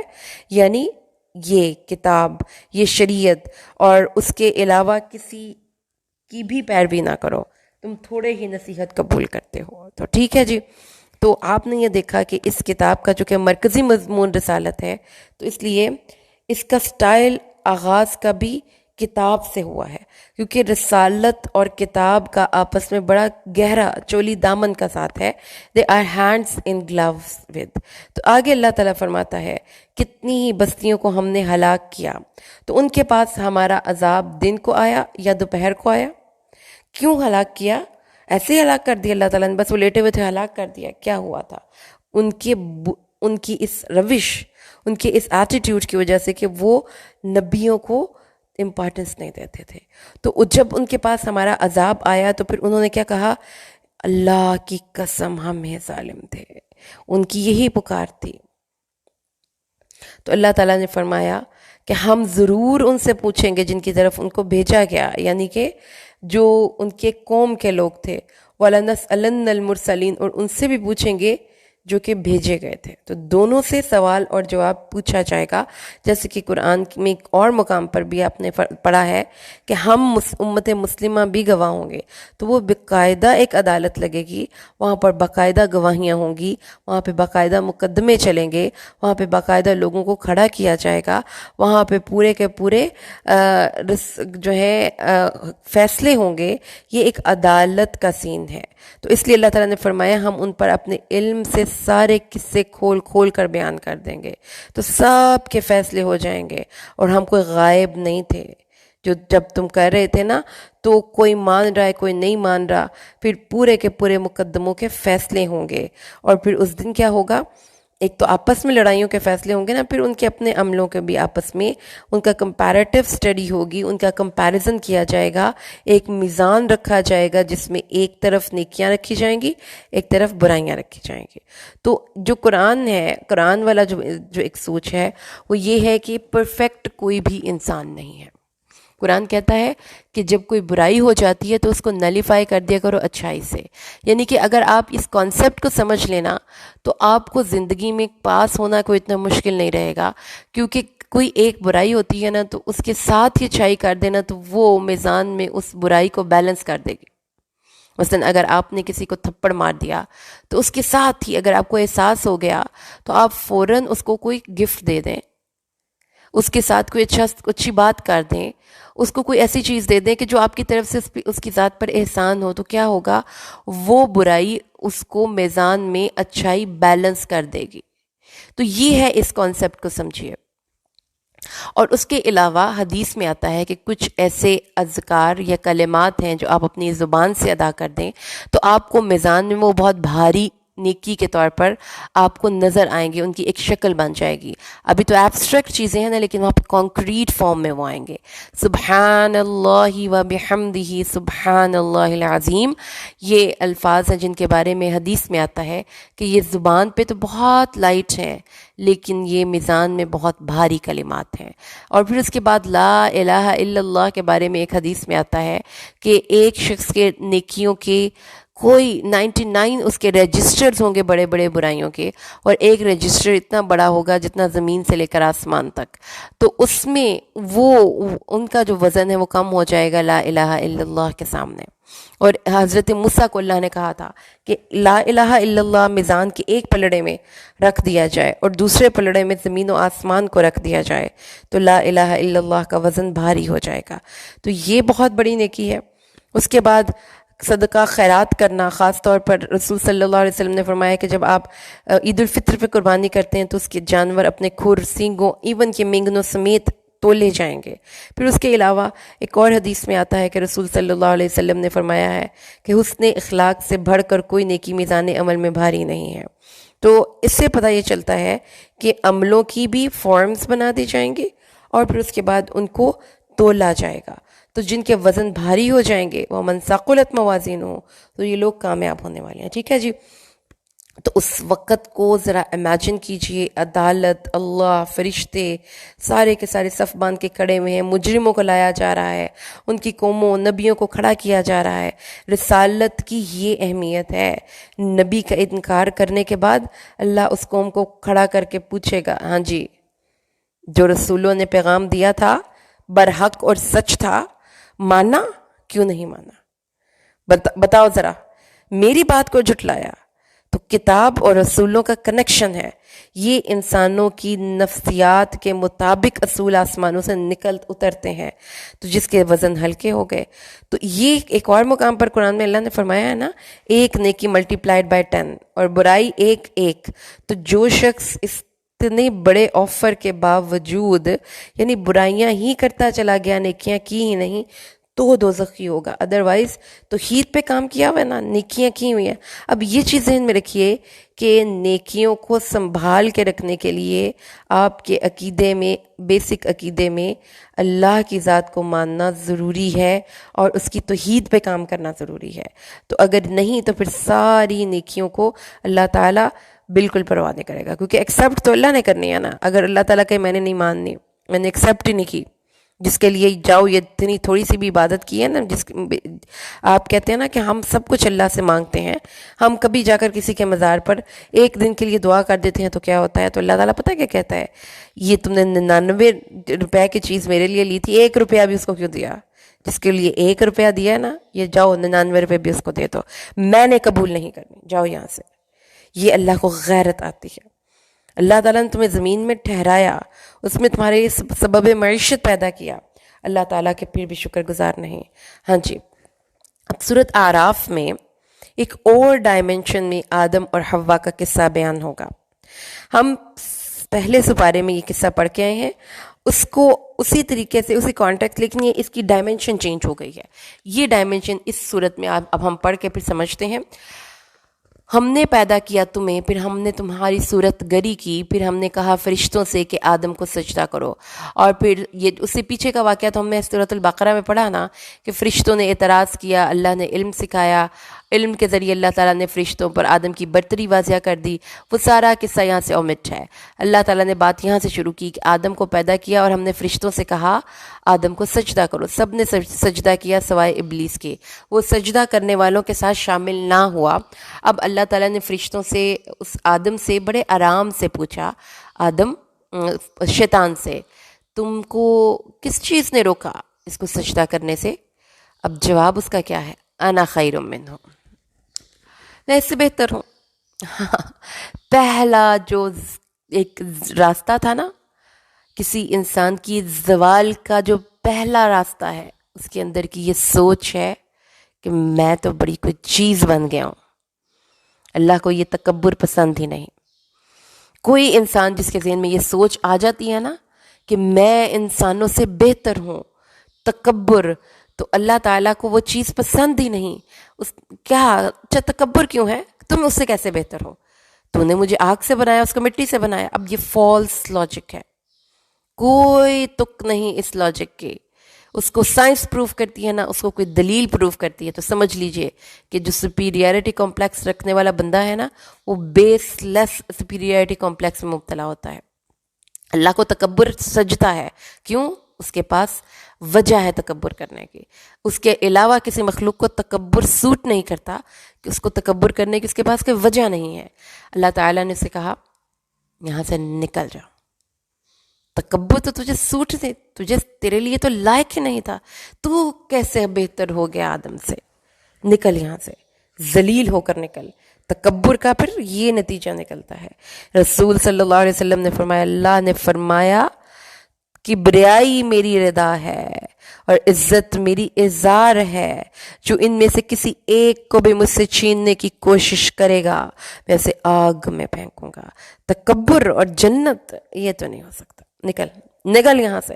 کہا آپ دیکھیں, گناہ ہو گیا, ناراضگی ہو گئی, اکڑ آ گئی, اچھا چلا جاتا ہوں, لیکن میں اس آدم کو نہیں چھوڑوں گا، مجھے قیامت کے دن تک کی مہلت دے۔ اللہ نے کہا جا، تمہیں مہلت دی جاتی ہے۔ کہا اب تو نے جو مجھے گمراہ کیا نا اللہ تعالیٰ، اللہ اکبر، اللہ نے اس کو گمراہ کیا تھا۔ یہ ہے سوچوں کی خرابی۔ جب انسان کا شیطان ساتھی بنتا ہے نا، اس کو حقیقت نہیں سمجھ آتی، اس کو اپنے گناہ، اپنی غلطیاں نظر ہی نہیں آتی، وہ سارا قصور سامنے والے بندے کا نکال رہا ہوتا ہے۔ تم نے کیا تھا، تم نے غلط کیا تھا، اللہ تعالیٰ تو نے مجھے گمراہ کیا ہے، اب تو چھوڑنا اس کو بھی نہیں، اب میں سیدھے راستے پر جا کے میں بیٹھ جاؤں گا۔ کیا کروں گا؟ آگے سے آؤں گا، پیچھے سے آؤں گا، دائیں سے آؤں گا، بائیں سے آؤں گا، میں اپنی ہر کوشش کر کے اس کو گمراہ کر کے چھوڑوں گا۔ اب یہ وعدہ وہ اللہ سے کر کے آیا ہے، کس کے بارے میں؟ آپ کے اور میرے بارے میں۔ کسی کو پتا تھا قرآن پڑھنے سے پہلے اتنا بڑا ایک دشمن ہے جو اتنی بڑے لیول پہ، بگ لیول پہ دشمنی کے لیے اللہ سے وعدہ کر کے آئے؟ پتا تھا قرآن پڑھنے سے پہلے؟ جب پتہ ہی نہیں تھا تو اسے بچاؤ کا سامان کیسے کرتے؟ اس لیے رسول صلی اللہ علیہ وسلم صبح اور شام یہ دعا مانگتے ہیں، اور آپ کو بھی مانگنی چاہیے۔ اس لیے میں کہتی ہوں کہ صبح اور شام کے اذکار کی روٹین سیٹ کریں، کہ اس میں اللہ تعالیٰ کے نبی صلی اللہ علیہ وسلم نے فرمایا ہے اللہم انی اسألک العفو والعافیہ فی دینی و دنیاج و اہلی و مالی۔ اللہ میں تجھ سے عافیت اور معافی کا طلبگار ہوں، میرے دینی معاملات میں، میرے دنیاوی معاملات میں، میرے اہل و عیال کے معاملات میں، میرے مالی معاملات میں۔ اللہم استر عوراتی، اللہ میرے جو عیب والی چیزیں ہیں اس کو تو پردے میں رکھ، وآمن روعاتی، اور میری گھبراہٹوں سے مجھے امن دے۔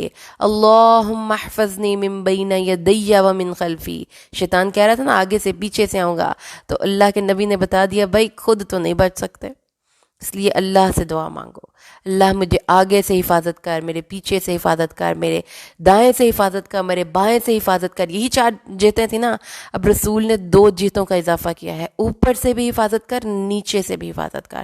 اب بتائیں جس بندے کو اتنی پروٹیکشن مل جائے اس کو کہاں شیطان آ کے حملہ کرے گا؟ تو اس لیے کہا ہے کہ صبح اور شام کے اذکار پڑھا کر اللہم احفظنی من بین یدی ومن خلفی وعن یمینی وعن شمالی ومن فوقی واعوذ بعظمتک ان اغتال من تحتی۔ اللہ میں پھسلنے والا ہوں، میں تیرا کمزور بندہ ہوں، اللہ میری تو حفاظت کر۔ تو اللہ تعالیٰ، تو شیطان نے کہا تھا آؤں گا اور کوئی تیرا شکر کم ہی کریں گے۔ تو شیطان کا ہماری زندگی میں داخلے کا ذریعہ کیا ہے؟ ناشکری، قناعت کا نہ ہونا۔ اللہ نے فرمایا نکل یہاں سے، نکل، شاباش نکلو یہاں سے، مذمت کیے ہوئے، دھتکارے ہوئے ہو کر یہاں سے نکل جاؤ۔ جو تیری پیروی کرے گا اب وہ سارے جہنم میں جائیں گے۔ تو اب سین ختم، اس کو نکال دیا گیا، فرشتوں کی رہائش بود و باش ختم، مقام ختم، ہر چیز ختم۔ واپس مل سکتی تھی، اللہ سے معافی مانگ لیتا، نہیں مانگی، اکڑ گیا، انا میں آ گیا، نہیں مانگنی، تو نے مجھے گمراہ کیا۔ تو جو یہ اکڑ آتی ہے نا، کبھی کبھی آپ کے بچوں میں بھی آ رہی ہوتی ہے، آپ ان کو کہتے ہیں ادھر آؤ بیٹا، نہیں آؤں گا، آپ نے مجھے وہ تب کیوں کہا؟ تو سمجھ لیجئے کہ اس وقت وہ اس پر شیطان کا حملہ ہے، برا حملہ ہے۔ تو آپ نے اس پہ ڈانٹنا نہیں ہے، کیونکہ اس وقت وہ اپنے آپے میں نہیں ہے، اس پر سب سے پہلے شیطان سے بگانے کا دم کریں اعوذ باللہ من الشیطان الرجیم، اور اپنے بچے سے بھی کہیں کہ اعوذ باللہ پڑھے۔ اگر وہ زیادہ شیطانی اثرات میں ہے تو اس کو پانی پہ اعوذ باللہ پڑھ کر پلا دیا کریں، یا اس پہ چیٹے لگا دیا کریں۔ کوئی بھی شخص اگر اس طرح سے اکڑ کے کھڑا ہو جائے، آگے اگلی بات آ جائے، آدم تم اور تمہاری بیوی جنت میں سکونت اختیار کرو، اور یہاں سے جہاں سے دل چاہتا ہے کھانا پینا، لیکن ایک درخت یہ والا ہے، اس کے قریب تم لوگوں نے نہیں جانا۔ اب شیطان نے یہ ساری باتیں اللہ کی سن لی، اب پتہ چل گیا، اب اس نے پلان کر لیا کہ اب ان کو بہکانا کیسے ہے۔ تو اللہ تعالیٰ نے شیطان کو بھی، ہم پیچھے پڑھ کے آئے ہیں کہ ایک دل تک رسائی کا ذریعہ دے دیا ہے اس کو، اسی دن سے یہ وائی فائی کنیکشن، یہ ساری اس کو ڈیوائسز دے کے بھیجا تھا۔ اب اس نے سگنل چلانے شروع کیے، سگنل کا رابطہ ہو گیا دل تک، دل میں جا کر اس نے جو ہے وسوسہ اندازی شروع کر دی۔ تو اس لیے کہ اب ان کے دلوں میں ایک بار بار بات آ رہی ہے کہ ہم ایک دوسرے کی شرمگاہیں دیکھیں، ہم ایک دوسرے کی چھپی ہوئی پردے کی چیزیں دیکھیں، بار بار ان کے دل میں یہ بات آ رہی ہے۔ پہلے وسوسہ یہ ڈالا، اس کے بعد آ گیا اپنی ظاہری شکل میں۔ اب اس نے، اس کا جو ہے اینڈ گول کیا تھا کہ ایک دوسرے کو اس کے سامنے، آدم اور حوا کو ایک دوسرے کے سامنے بے پرد کرے، لیکن شروع بات اس نے کہاں سے کی؟ یہ ہے شیطان کے قدم، کہ درخت کے پاس جانے سے اللہ تعالیٰ نے تمہیں روکا تو نہیں تھا، اس لیے ہی تھا کہ تم فرشتے نہ ہو جاؤ، اور ویسے بھی تم اگر یہ کھا لو گے تو فرشتے ہو جاؤ گے یا ہمیشہ رہنے والوں میں سے ہو جاؤ گے. جس کا مطلب کیا ہے، اللہ تعالیٰ نے شیطان کا اسی وقت ہاتھ نہیں روک دیا. اللہ تعالیٰ نے آدم کو چیک کیا، آدم میری بات کو مانتا ہے؟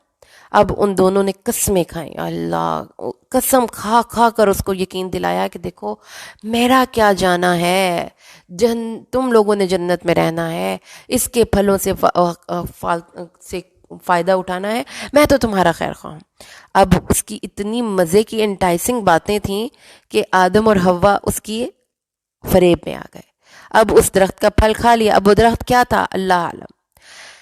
اب جب وہ درخت کھا لیا تو کیا ہوا، جو شیطان نے وسوسہ اندازی پہلے دماغ میں کی تھی نا کہ ایک دوسرے کو بے پرد دیکھو، ہو یہی گیا کہ وہ بے پرد ہو گئے ایک دوسرے کے سامنے. جو جنت کا لباس تھا چھن گیا. اور پھر جب انہوں نے یہ دیکھا کہ اب تو ہم بے پرد ہو گئے ہیں، تو پھر انسان کی نیچر میں ہے حیا. انہوں نے پھر جنت کے درختوں کے پتے توڑے اور اپنے آپ کو کور کیا. پھر اللہ کی آواز آئی، وَنَادَاهُمَا رَبُّهُمَا أَلَمْ أَنْهَكُمَا عَنْ تِلْكُمَا الشَّجَرَةِ وَأَقُلْ لَكُمَا إِنَّ الشَّيْطَانَ لَكُمَا عَدُوٌّ مُّبِينٌ. آدم و حوا بھول گئے تھے نا، بھول جانے والے ہو. شیطان تمہارا دشمن ہے کہا تھا تو کیوں نہیں کیئر کی. یہ ہمارے ماں باپ تھے، بھول گئے نا، ہم بھی بھول جاتے ہیں. اس لیے ہمیں ریمائنڈرز چاہیے، اس لیے ہمیں ایسے لوگوں کا ساتھ چاہیے جو ہمیں ریمائنڈ کرتے رہیں. آگے اللہ تعالیٰ نے فرمایا، اب ان کا ایکشن کیا تھا، مٹی تھی نا، عاجزی تھی اس میں اپنے اکڑنا نہیں تھا. ربنا ظلمنا انفسنا وان لم تغفر لنا وترحمنا لنکونن من الخاسرین. تو یہ آدمی کا ایٹیٹیوڈ ہے، غلطی کرنے کے بعد شرمندگی اور معافی. اور شیطان اکڑ کے کھڑا ہو جاتا ہے، انا میں آ جاتا ہے، میں معافی مانگوں اس سے تو معافی مانگتی میری جوتی، یہ ہے ہی کیا. اور جو آدمی ہے جو اللہ سے کی نظر میں اپنا مقام پھر بحال کر لیتا ہے، کہتا ہے اللہ غلطی ہو گئی معاف کر دے. اگر کسی انسان کے حق میں حق تلفی کر دی، معاف کر دیں، سوری مجھے اس وقت غصہ چڑھ گیا تھا، I'm really so sorry. تو یہ دو طرح کے ایٹیٹیوڈ ہیں جو قرآن بتاتا ہے. اللہ تعالیٰ نے فرمایا نکل جاؤ یہاں سے. اب معافی تو مل گئی ہے لیکن جنت نہیں ملنے. اب جنت کے لیے جا کے کام کرو گے، جو زمین میں جاؤ، کھاؤ پیو کماؤ اور وہاں پہ کھیتیاں باڑیاں کرو، اور یہاں سے ہی جیو گے، یہاں سے ہی مرو گے اور یہاں سے ہی نکالے جاؤ گے. اس کے بعد اللہ نے کہا اے آدم، اب جو تم سے سب سے پہلا شیطان نے آدم اور حوا کو کیا چیز کی، کس گناہ پہ آمادہ کیا تھا، وہ گناہ آج کے دور کا بہت بڑا فتنہ ہے. فیشن انڈسٹری کے نام پر لباس کا کم کر دیا گیا نا، لباس یا تو اتروا دیا گیا ہے یا لباس کم کر دیا گیا ہے. اور آپ کو پتہ ہے پورے سلسلہ کائنات میں لباس انسان پہنتے ہیں، صرف کسی پرندے نے آج تک کوئی لباس نہیں پہنا، کسی جانور، کسی حشرات الارض نے آج تک کوئی لباس نہیں پہنا. یہ انسان کی امتیازی شان ہے، اللہ نے اس کو لباس دیا. یہ لباس آپ کی پہچان ہے، یہ لباس آپ کی زینت ہے. یہ لباس اللہ کی طرف سے آسمان پہ آدم اور حوا کے ساتھ اترنے والی جو ایک شریعت کتاب ہے اس کے ساتھ لباس اترا ہے. انزلنا علیکم لباس پہنا کیجئے. اور اپنی لباس میں کس کو متاثر کرنا ہے؟ ڈریس ٹو امپریس اللہ. اللہ کو متاثر کرنے کے لیے لباس پہنا کیجئے، کیونکہ اگر وہ متاثر ہو گیا تو پھر وہ ایسی پی پی سی رن کرے گا دنیا کے ایک ایک بندے کے دل میں آپ کے اس سادے لباس کے لیے بے انتہا احترام پیدا ہو جائے گا. وہ تمہاری شرمگاہیں چھپاتا ہے اور کیا ہے، اور تمہارے لیے زینت ہے. یہ دو کام ہیں لباس کے. اور لباس التقوی، روح کا بھی ایک لباس ہے، تقوی کا لباس. اللہ تعالیٰ نے فرمایا تمہیں فتنے میں ڈال کر شیطان تمہارے والدین سے ان کا لباس اترواتا تھا، تو شیطان تم سے بھی لباس اتروائے گا. تو آج کے دور کا بڑا فتنہ ہے انٹرٹینمنٹ سانگز. انٹرٹینمنٹ کے نام پر چھوٹے لباس میں لڑکیاں اور چھوٹے لباس میں لڑکے، یہ شیطان کے سب سے بڑے ہتھیار بھی کہہ لیں، ٹریپس بھی کہہ لیں، کہ اگر آپ ان کو دیکھ لیتے ہیں نا، یہ چھوٹے لباس والی لڑکیوں کو، تو آپ کے اندر شیطان ڈیفینیٹ گھس جاتا ہے، آپ کے اندر ڈیفینیٹ شیطان گھس جاتا ہے. پھر وہ جو سگنلز شیطان بھیجتا ہے نا، اس کے ذریعے آپ اس کو کیچ کرتے ہیں، فوراً فوراً فوراً فل بٹا فل سگنل آنے شروع ہو جاتے ہیں. اس لیے اللہ تعالیٰ نے کے نبی نے فرمایا ہے کہ جب آپ لباس تبدیل کریں تو کس وقت بسم اللہ الرحمن الرحیم پڑھا. کیوں؟ یہ دیکھیے قرآن پاک کی آیت، وہ اور اس کا قبیلہ تمہیں وہاں سے دیکھتا ہے جہاں سے تم اس کو نہیں دیکھتے. اس لیے واش روم جا رہے ہیں تو سمجھ لیں کہ آپ ایک بہت بڑے دشمنوں کے گھر میں جا رہے ہیں. اپنے آپ کو جلد از جلد اس جگہ سے فارغ کر کے باہر نکل آیا کریں، کیونکہ وہ آپ کو دیکھ رہے ہوتے ہیں. تو شیطان کا پردہ بن جاتا ہے بسم اللہ. لباس اتارتے وقت آج کے بعد بھولے گا تو نہیں، بسم اللہ الرحمن الرحیم پڑھنا ہے. شیاطین، اور کبھی بھی اپنے آپ کو بے پرد نہ رکھیں. ایون اف کہ آپ کو کوئی دیکھ نہیں رہا، آپ گھر میں بالکل اکیلے ہیں، تو آپ کہیں کہ میں اپنے آپ کو شیشے میں دیکھتا ہوں کپڑے اتار کے. ایسا کچھ نہیں کرنا. یہ شیطان آپ کو جب دیکھ لیتے ہیں تو پھر وہ آپ کے اندر گھس جاتے ہیں. اور اللہ تعالیٰ فرماتا ہے شیاطین دوست ہیں ان لوگوں کے جو ایمان نہیں لاتے. تو آپ اپنے واش روم میں اگر شیشہ لگایا ہوا ہے یا ارد گرد، تو جب آپ بے لباس ہیں تو اپنے آپ کو اس میں مت دیکھیں. اور یہی چیزیں ہیں جو کہ قرآن کی حکمت میں سے ہیں. اور اللہ تعالیٰ نے فرمایا ہے کہ جب وہ فاحشہ کرتے ہیں، اب بے لباسی میں ایک اور چیز کیا تھی، مشرکین مکہ حرم کا جب طواف کرتے تھے خانہ کعبہ کا، تو بغیر کپڑوں کے کیا کرتے تھے، اور کہتے تھے کہ اللہ نے، ان کا خیال یہ تھا کہ جس لباس کو پہن کر ہم نے گناہ کیے ہیں، ہم وہ لباس پہن کر اللہ کے گھر کا طواف نہیں کریں گے، اور اس کو عین ثواب سمجھتے تھے. تو اللہ تعالیٰ نے فرمایا بے حیائی ہے یہ، اس بے حیائی سے اپنے آپ کو روکیں. اور وہ کہتے تھے اللہ نے ہمیں اس چیز کا حکم دیا ہے. اللہ کے ہمارے دین اسلام کا مزاج حیا والا مزاج ہے. تو اس لیے پیاری بہنوں، اپنے لباس کے بارے میں کیئر کریں. خاص طور پر مسلمان عورت کو اس چیز کے بارے میں بہت کیئر کرنی چاہیے کہ اس کی پردے کی چیزیں وہ کوئی بھی نہ دیکھے. کیونکہ آپ اگر ذرا سا بھی لباس تھوڑا کرتے ہیں، آپ کو اپنی حسن کا اندازہ نہیں ہے، نزاکت کا اندازہ نہیں ہے، آپ کو اپنی خوبصورتی کا اندازہ نہیں ہے. نوجوان بچیاں، وہ تو اپنے آپ، ان کو نہیں پتہ ہوتا کہ ہمارے ارد گرد رہنے والے لوگ ہمیں کس نظر سے دیکھ رہے ہیں. وہ تو اپنے آپ میں خوش ہو رہی ہیں بیچاری کہ ہم اچھے لگ رہے ہیں، ہمارے بال پیارے لگ رہے ہیں. لیکن شیاطین کے جو سگنلز وہ ریسیو کرتے ہیں نا، ارد گرد رہنے والے خبیث لوگ، وہ شیطان بن جاتے ہیں آپ کے لیے. اس لیے لباس کے بارے میں بہت کیئر کیا کیجیے، خود بھی اپنی بچیوں کے حوالے سے. آگے چلیں. اے نبی کہہ دیجئے میرے رب نے مجھے انصاف کا حکم دیا ہے اور نماز قائم کرنے کا حکم دیا ہے، اور یہ کہ ہر مسجد کے وقت اللہ کا نام لوں مخلص ہو کر اسی کے دین کے لیے. تو اللہ کا حکم انصاف ہے. بے انصافی سے اپنے آپ کو روکیے، رئی کرنے سے روکیے، سیدھی صاف سچی اور کھری بات کیا کیجیے. اور پھر اللہ تعالیٰ نے فرمایا ایک گروہ ہدایت پر ہے اور ایک گروہ ان پر تو گمراہی واضح ہو چکی. کیوں؟ اللہ کو چھوڑ کر شیطانوں کو دوست بناتے ہیں اور یہ سمجھتے ہیں کہ وہ ہدایت پر ہیں. اللہ کو چھوڑ کر، اللہ والوں کو چھوڑ کر شیاطین کو دوست بناتے ہیں. کون سے لوگ ہیں جو آپ کے دوست ہیں؟ آئیے آج جا کر ذرا اپنے سبسکرپشنز کی ذرا لسٹ چیک کر لیں. اللہ فرماتا ہے کہ اے بنی آدم خذوا زینتکم عند کل مسجد، ہر نماز کے وقت اپنے آپ کو مزین کیا کرو. یعنی یہ اس کے برخلاف ہے جو ننگے بیت اللہ کا طواف کرتے تھے. مسلمانوں، تم اپنا بہترین لباس پہن کر اللہ کی عبادت کیا کرو. کیوں؟ میٹنگ ہے نا، اللہ سے میٹنگ ہے. تو جب کوئی شایع نشان، کوئی بڑا، کوئی آپ کا پیارا آپ سے میٹنگ کرنے آ رہا ہو، اب گندا لباس پہن کے اس سے ملتے ہیں، تو لباس میں بھی آپ کسی انسان کی عزت دکھا دیتے ہیں. کسی کے ساتھ کہ آپ عزت کر رہے ہو نا اپنے، اس کو میٹنگ کرنے کے لیے بڑا اچھا لباس بھی پہنتے ہیں. تو اللہ سے میٹنگ کے لیے اپنا بہترین لباس پہنیں اور کھائیں اور پئیں. یعنی اللہ کو اس چیز سے کوئی پرابلم نہیں.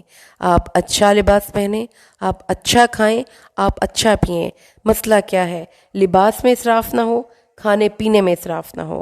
انہ لا يحب المسرفین، شک وہ حد سے گزر جانے والوں کو دوست نہیں رکھتا ہے. اس لیے کھانے پینے میں کوئی ممانعت نہیں، پہننے میں کوئی ممانعت نہیں، اسراف میں ممانعت ہے. آگے آ جائیے آیت نمبر 32. اے نبی کہہ دیجئے کس نے حرام کی وہ زینت اللہ کی جو اس نے اپنے بندوں کے لیے پاکیزہ چیزیں اور رزق نکالا. تو بیلنس دیکھا ہے آپ نے، ایک طرف حرام سے بالکل بچنے کا حکم ہے، لیکن ایک طرف زندگی کو بھرپور انجوائے کرنے کا حکم ہے. اچھا پہنیں، اچھا کھائیں. اللہ نے کہا کس نے حرام کیا ہے؟ کس نے کہا ہے کہ یہ چیزیں کھانا حرام ہے؟ قرآن کی زندگی بڑی پیاری زندگی ہے. آپ اپنے گھر کے کمفرٹ زون میں بیٹھیں، مزے سے فروٹس کھائیں، مزے سے پھل کھائیں، اچھا لباس پہنیں، ایک پازیٹیو وائبس کے ساتھ چلیں. اللہ کو ایسا مومن پسند ہے. اللہ نے فرمایا یہ خاص، یہ نیک، یہ پاکیزہ چیزیں مومنوں کے لیے دنیا کی زندگی میں خالص ہیں. مومنوں کے لیے دنیا کی زندگی میں تو ہیں ہی ہیں، قیامت کے دن خالص مومنوں کے لیے ہوں گی. تو جنت کی نعمتوں میں سب کچھ ہے، لباس بھی ہے، کھانا بھی ہے، پھل بھی ہیں، گوشت بھی ہے. تو یہی چیز دنیا میں بھی آپ انجوائے کر سکتے ہیں لمٹس میں، کوئی حرج نہیں. آپ کھائیں پئیں، اللہ تعالیٰ اس بات پہ خوش ہوتا ہے. خود کھائیں، اپنے رشتہ داروں کو کھلائیں، اپنے بچوں کو کھلائیں، خود اچھا پہنیں، اپنے بچوں کو پہنائیں. قرآن کہتا ہے بالکل اوکے ہے، اور جو اللہ تعالیٰ نے آپ کو دیا اس کے مطابق خرچ کریں. اے نبی کہہ دیجئے میرے رب نے فواحش کو حرام قرار دیا، جو بھی ظاہر ہے یا چھپا ہوا ہے. اللہ نے فواحش کو حرام قرار دیا. تو یاد رہے گی یہ بات، آج کی اس لیسن سے یہ بات یاد رہے گی کہ بے حیائی حرام ہے. تو کوئی بھی بے حیا کانٹینٹ دیکھنے سے پہلے سوچ لیا کیجئے کہ حرام دیکھوں گا تو پھر شیطان آئے گا، اللہ جائے گا، عبادت کی لذت جائے گی اور حرام کی لذت آئے گی. پھر نماز کے لیے دل سے شوق جائے گا، پھر ہمارے اندر سستی آئے گی. اللہ نے فرمایا حرام ہے. اپنی نظر کو بد چیزوں کو دیکھنے سے روک لو، کہ کسی دوسرے کی نظر بد تمہیں کیا لگے گی؟ تمہاری اپنی نظر ہی بد ہو چکی ہے. وہ بد دیکھ کر تو تمہاری زندگیوں میں خیر کہاں سے آئے گی جو ظاہر یا چھپی ہوئی ہے، اور وہ بغیر حق کے. اور یہ کہ تم اللہ کے ساتھ وہ چیزیں شریک ٹھہراؤ جس کے بارے میں اللہ نے کوئی سند یا دلیل نازل نہیں کی ہے. اللہ کے بارے میں ایسی باتیں کہو جو تم نہیں جانتے. آیت نمبر 34. ہر ایک امت کے لیے ایک وقت ہے، اور جب وہ وقت آ جائے گا تو نہ وہ اس وقت سے ایک ساتھ آگے جا سکتے ہیں نہ پیچھے رہ سکتے ہیں. یا بنی آدم اما یأتینکم رسل منکم یقصون علیکم آیاتی فمن اتقى واصلح فلا خوف علیہم ولا هم یحزنون. آپ کو بتایا گیا تھا کہ آراف کا مرکزی مضمون ہے رسالت. رسولوں کے قصے پڑھیں گے، ہم رسولوں کی زندگیاں پڑھیں گے اور ان کو جھٹلانے والوں کا انجام پڑھیں گے. تو مضمون شروع ہو چکا. رسالت، رسولوں کی بات مانو اور ان کی بات مان کر تقوی کرتے ہوئے جو برائیاں وہ تمہارے اندر پوائنٹ آؤٹ کرتے ہیں ان کی اصلاح کرتے جاؤ. تو انسانوں کو بحیثیت انسان دیکھیں، ہمارا منہ گندا ہوتا ہے، ہمیں دھونے کی ضرورت ہے، ایسے ہی ہمیں کانسٹنٹلی اپنے آپ کو واچ کرنے کی ضرورت ہے. تو رسولوں کا جو پیغام تھا وہ ان سے تو کچھ لے ہی نہیں رہے تھے، وہ تو خود ان کو دے رہے تھے کہ اپنے آپ کے بیسٹ ورژن سے آگاہ ہو جاؤ اور اپنے آپ کی اصلاح کرو، تو تم پر کوئی خوف نہیں اور کوئی غمناک نہیں. اور جنہوں نے ہماری آیتوں کو جھٹلایا اور تکبر کیا. اب پرابلم یہ ہے کہ ہر انسان کے اندر نا، ایڈلر نے کہا تھا، سائیکالوجسٹ نے، کہ ارج ٹو ڈومینیٹ ہوتی ہے. وہ دوسرے انسان کی بات مانتے وقت اس کو بڑی پرابلم ہوتی ہے. تو تکبر جو ہے نا وہ ایک مستقل جذبہ ہے انسان کی نیچر میں، اور وہ ہر ایک جگہ پر آپ کو کار فرما نظر آئے گا. آپ کے گھروں میں، آپ کے آفیسز میں، ورک پلیسز میں، کہ آپ برابری نہیں کسی کے اپنے برداشت کر سکتے. کچھ لوگ وہ پھر کیا کرتے ہیں، وہ یا بائی ہوک یا بائی کروک دوسروں کو نیچا دکھانے کی کوشش کرتے ہیں. یا اگر کسی کی علمی برتری یا کسی بھی اور درجے سے برتری واضح ہو جانے لگے تو وہ پھر اپنے آپ کو، چونکہ ایک فرسٹریشن کی کیفیت آ جاتی ہے نا جب کوئی آپ سے بڑی اگلی جگہ پہ چلا جائے، تو پھر اس کی دو طریقے ہیں، یا تو وہ فزیکلی اس کو اسالٹ کر کے حملہ کریں گے اور اس کو ختم کرنے کی کوشش کریں گے، یا اگر کوئی صلح پسند قسم کا بندہ ہے، وہ مارنا نہیں چاہتا، تو وہ ذہنی فرار اختیار کرے گا، وہ اس شخص کے بارے میں نہ سوچے گا، نہ اس کو وہ امپورٹنس دے گا. تو یہ دونوں طرح کے تکبر آپ یہاں پہ پڑھیں گے. اللہ تعالیٰ نے فرمایا ہے کہ جنہوں نے ہماری نشانیوں کو جھٹلایا اور اس سے تکبر کیا. ٹھیک ہے، تو سب سے بڑی بات جو ہے نا، اب ہمیں اپنے آپ کو ٹیم کیا کرنا ہے کہ اپنے آپ کو کوئی بڑی توپ چیز نہیں سمجھنا کہ مجھے کون بتا سکتا ہے، مجھے سب آتا ہے بھائی، پتہ ہے مجھے ساری باتوں کا. یہ حرکتیں غلط ہیں، کیونکہ کوئی بھی انسان عقل کل نہیں. لرن آپ کسی سے بھی کچھ کر سکتے ہیں، اور زندگی میں ساری عمر آپ کو طالب علم بنتے ہی رہنا چاہیے. اور طالب علم کے مطلب میں ہی چیز ہے کہ وہ جو علم کو طلب کرتا ہے، سیکر آف نالج ہے، تو جہاں سے بھی علم ملے اس کو ویلکم کریں.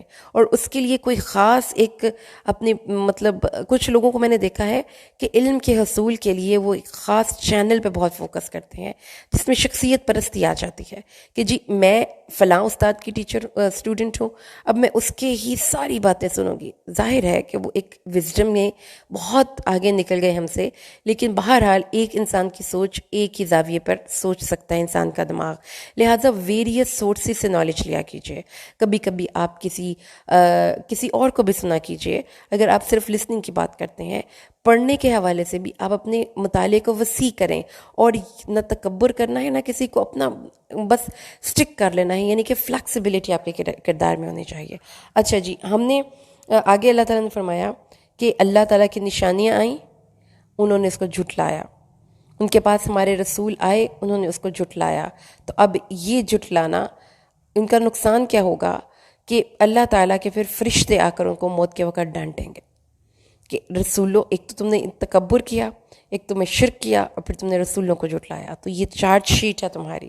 اس کے بعد اللہ تعالیٰ، اب وہ فوت ہو گئے ہیں، ٹھیک ہے نا. اب اس ایک نا اپنے ذہن میں سین دوڑائیں کہ مرتے وقت کسی نے فرشتوں کو دیکھا ہے کہ اس کو ڈانٹ رہے ہیں، اس کو مار رہے ہیں، اس کو کہہ رہے ہیں نکلو نکلو یہاں سے. ایسا کچھ نہیں ہے. تو یہ غیب ہمیں اس میں ماننا ہوگا. اب فرشتے آ گئے، فرشتوں نے ڈانٹا ان کو بہت ڈانٹ پلائے. اور جیسے وہ کہتے نہیں، مجرموں کو پولیس پڑ جاتی ہے، ریڈ ہو جاتی ہے، اور چلو اگے لگ گے تو وڈا نکل، ہتھکڑی پہناؤ اس کو. تو وہ پولیس اس کو تھپڑ مار رہی ہے، پولیس اس کو دھکے دے رہی ہے، اس کو نکال رہی ہے، ایسے اس کی روح کو لے کر جا رہے ہیں. اب انہوں نے کہا ہے اب تم سے پہلے صرف تم اکیلے نہیں ہو، نکلو، جیل میں بند ہو گئے. تم سے پہلے لوگ جوک در جوک اس جیل میں بند ہیں، جن بھی اور انسان بھی. آگ میں داخل ہو جاؤ. اب یہ قیامت کے دن کا سین آ گیا، وہ جیل میں داخل ہو گئے. پہلے مرتے وقت کا سین تھا، اب درمیان سے سارا سین ومٹ جو کچھ بھی اللہ کے سامنے کھڑے ہو کر ان کو شرمندگی برداشت کرنی پڑی وہ ہم دیکھ لیں گے قرآن پاک کے مختلف مقامات سے. اب جب ایک امت داخل ہوگی تو وہ اپنی جیسی امت کو لعنتیں کرے گی. تو وہ کیا ایک سین کو آپ دیکھیں نا کہ لڑائی ہو رہی ہو، ایک دوسرے کو آپ لعنت ملامت کر رہے ہوں، تم نے ایسے کہا تھا، بلیم گیم کھیل رہے ہوں، پچھتاوے ہو، حسد ہو، ایک دوسرے کے اوپر اپنی قصور نہ ماننا ہو. تو جو ورسٹ آف کریشنز ہے نا، وہ اس دنیا میں بھی یہی کرتے ہیں. تو جو امپروومنٹ نہیں کر سکتے نا، اپنی کرنا چاہتے، وہ کبھی اپنی غلطی نہیں مانیں گے، وہ اپنی غلطی دوسرے کے سر پہ تھوپ دیں گے. تو تب اس بندے کی امپروومنٹ صفر سے ملٹیپلائی ہو جاتی ہے. اب وہ دوزخیوں کی عادت پتہ چل گئی، ایک دوسرے پہ بلیم کر رہے ہیں، تم نے کیا تھا، تم نے کیا تھا. اور پھر پہلے بات کو کہیں گے اللہ تعالیٰ ان کو عذاب دے، وہ کہیں گے ان کو عذاب دے. یعنی کہ سیلفش لوگ ہیں، اب دوسروں کو نقصان پہنچا کر بڑے راضی ہونے والے ہیں. یہ ہیں وہ دوست کے لوگ جو اس دنیا میں بھی اگر یہ کوالٹیز رکھتے ہیں تو وہ جنت میں نہیں جا سکتے. اللہ تعالیٰ فرمائے گا ہر ایک کے لیے دگنا ہے. اس کے بعد پہلے پچھلے لڑ رہے ہیں، پچھلے والے کہہ رہے ہیں اچھا ہم نے تو جیسے تمہارے ہاتھ ہی پکڑ لیے تھے نا کہ ہمارے پیچھے پیچھے چلو، اپنی مرضی سے ہمارے پیچھے چلے ہو. تو پھر اللہ تعالیٰ نے اب ایک کیٹاگوریکل بات کر دی، بہت امپورٹنٹ بات ہے، سنیے دھیان سے. آیت نمبر 40 ہے، وہ لوگ جنہوں نے ہماری نشانیوں کو جھٹلایا، اسے تکبر کیا کیا؟ Turn deaf ear to damn care, مجھے کیا پرواہ ہے، میری جوتی کی نوک پر. اس طرح کے الفاظ آپ کو آج بھی مل جائیں گے لوگوں سے جب کہتے ہیں نا کہ یہ اللہ کا حکم ہے. کیا اللہ کا حکم ہے؟ تم ہو ہی اس قابل، تمہارے ساتھ سلوک ہی یہ کیا جائے. اللہ نے فرمایا میری نشانیوں کو جھٹلایا، اب تو ہو ہی نہیں سکتا مجھ سے. کیا اللہ کہتے ہیں پنگا کس سے لیا؟ کس کو چھوٹا جانا اور کس کو بڑا مانا؟ خود کو. اب ذرا مزہ چکھو، اب تو تمہارے لیے آسمان کے دروازے کھلیں گے ہی نہیں، اور تم کبھی بھی جنت میں جا ہی نہیں سکتے. یہاں تک کہ حتی یالج الجمل فی سم الخیاط، یہاں تک کہ اونٹ سوئی کے ناکے سے گزر سکتا ہے. امر محال ہے یہ طریقہ کار ہوتا ہے. یہ کہنے کا کہ یہ ناممکن ہے، ایسا تو مزہ ہی نہیں تھا نا.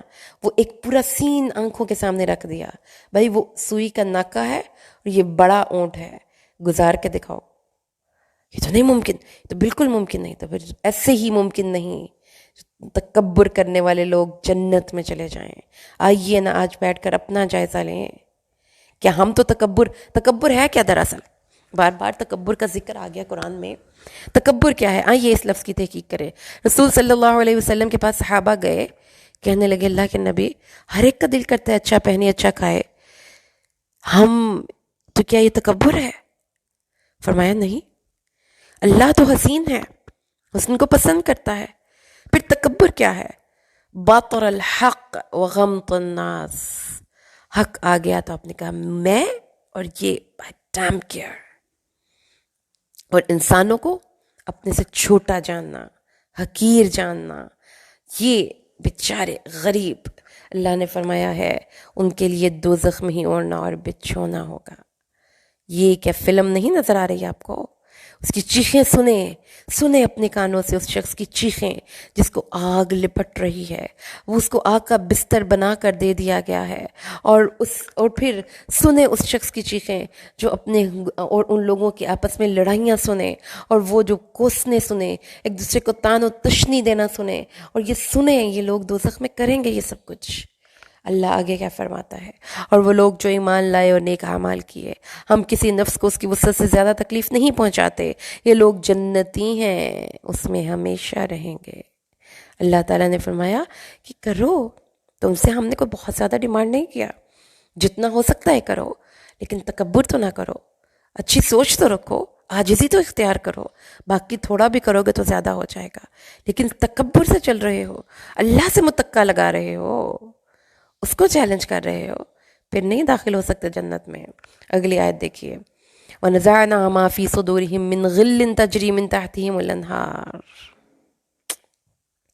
جنت کی، آؤ آج میرے ساتھ جنت کی سیر پہ جاؤ، آ جائے میرے ساتھ. جنت میں نہریں بہہ رہی ہوں گی، 4 نہریں ہوں گی. ہر جنتی کے گھر میں کتنی نہریں ہیں؟ 4. دودھ کی، جوسز کی جس کو شراب کا نام دیا گیا، پانی کی، شہد کی. کلرز کی ذرا آپ اپنے مائنڈ میں سوچیں. دودھ وائٹ، شہد کے مختلف کلرز ہوتے ہیں پتہ ہے آپ کو، وائٹ ٹرانسپیرنٹ پانی، اور جوس کا جو بھی رنگ ہو. اب ان 4 نہروں کا کلر کمبینیشن بھی ایکسلنٹ ہے. اور پھر ان کا میک اپ ہو رہا ہے. اب ہم جب میک اپ کرتے ہیں تو کیا کرتے ہیں؟ فیس کلین کرتے ہیں، اس کے اندر کی امپیورٹیز کو نکالتے ہیں تاکہ فیس گلو کرے، اس کے لیے فیشیل کرواتے ہیں، اس کے لیے اور بہت سے ٹپس اینڈ ٹیکنیکس کا استعمال کرتے ہیں. لیکن جنت کا میک اپ پتہ کہاں سے شروع ہوگا؟ دل سے. ہم نے دل سے ہر کینے کو نکال دیں گے. تو آج اپنے آپ سے وعدہ کریں، اپنے دل کا میک اپ کریں گے، جنت والا دل بنائیں گے. اپنے دلوں سے ہر قسم کا کینہ اور بغض اس رمضان میں نکال لیں گے. اپنے دلوں پر کام کریں گے. ہم نے ان کے دلوں سے ہر کینہ کھینچ کر نکال دیا. نزاع کا لفظی مطلب ہوتا ہے، نزاع وہی نزاع کا عالم، کہ ایک چیز اندر ڈیپ ڈاؤن پھنسی ہوئی تھی، آپ کے جسم اور روح کا آپس میں بڑا گہرا تعلق تھا، کھینچ کر نکال لی رو. اسی طرح ان کے دلوں کے اندر بغض، حسد اندر پیوست ہو چکی ہیں یہ چیزیں، ان کو بڑی مشکل سے کھینچ کر نکالا جائے گا. اور پھر پھر جب یہ سب ہو جائے گا نا، پھر وہ بڑا خوش ہوں گے. الحمدللہ الذی ہدانا لہذا. تمام تعریف اللہ کے لیے جس نے ہمیں اس راہ کی طرف ہدایت کی، اور ہم اس راہ کی کبھی ہدایت نہ پا سکتے اگر ہمارا رب ہمارے ہدایت نہ کرتا. ہمارے پاس ہمارے رب کے رسول سچ لے کر آ گئے، اور ان کو بلایا جائے گا، یہ تمہاری جنت ہے، تم وارث بنا دیے گئے ہو. وارث کیسے؟ وارث تو کوئی باپ کی جائیداد کا بنتا ہے نا.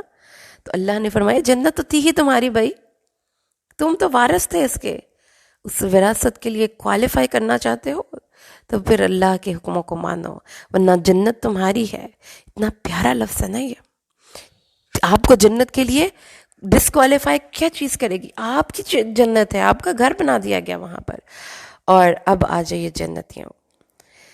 اب جنتی بڑے مزے سے وہاں پہ زندگی گزار رہے ہیں. اب ایک وقت آتا ہے نا کہ جب آپ کسی جگہ پر پہنچتے ہیں تو آپ کو اچانک پچھلے لوگ یاد آتے ہیں. تو جنتی پکار کر دوزخیوں سے کہیں گے، اوے فلانے پہچانتے ہوں گے ایک دوسرے کو، ہم نے تو اپنے رب کے ساتھ کیا کہ ہمارا وعدہ سچ پا لیا، تم نے بھی سچ پا لیا. اب کیا ہے یہ ان کے زخموں پر نمک پاشی ہے، ان کے زخموں پر پٹرول چھڑک کے آگ لگائی جا رہی ہے۔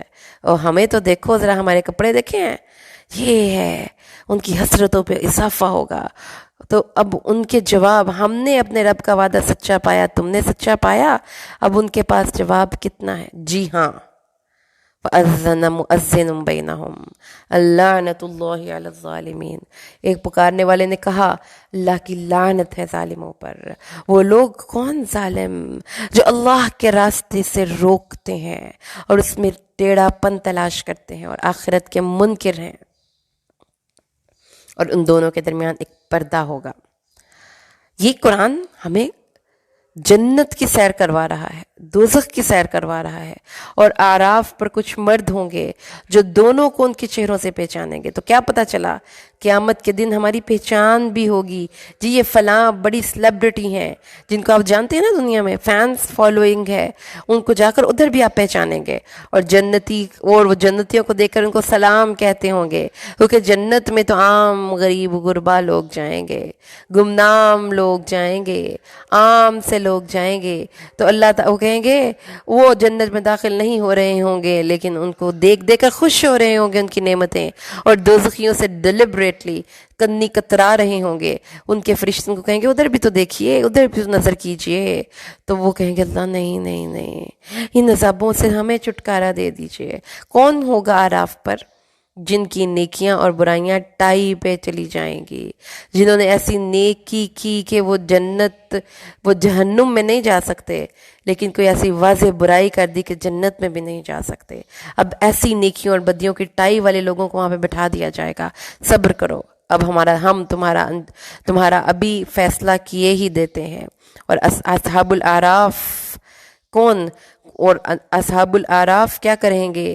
لوگوں کو پکار کر کہیں گے جن کو ان کے چہروں سے پہچانتے ہوں گے، بڑی بڑی ٹیگ ہولڈرز، بڑے بڑے متکبر بادشاہ، بڑے بڑے تکبر والے سیلیبریٹیز، تم تو کہتے تھے کہ ہم بڑے اللہ کی رحمتوں میں ہیں، کیا ہوا؟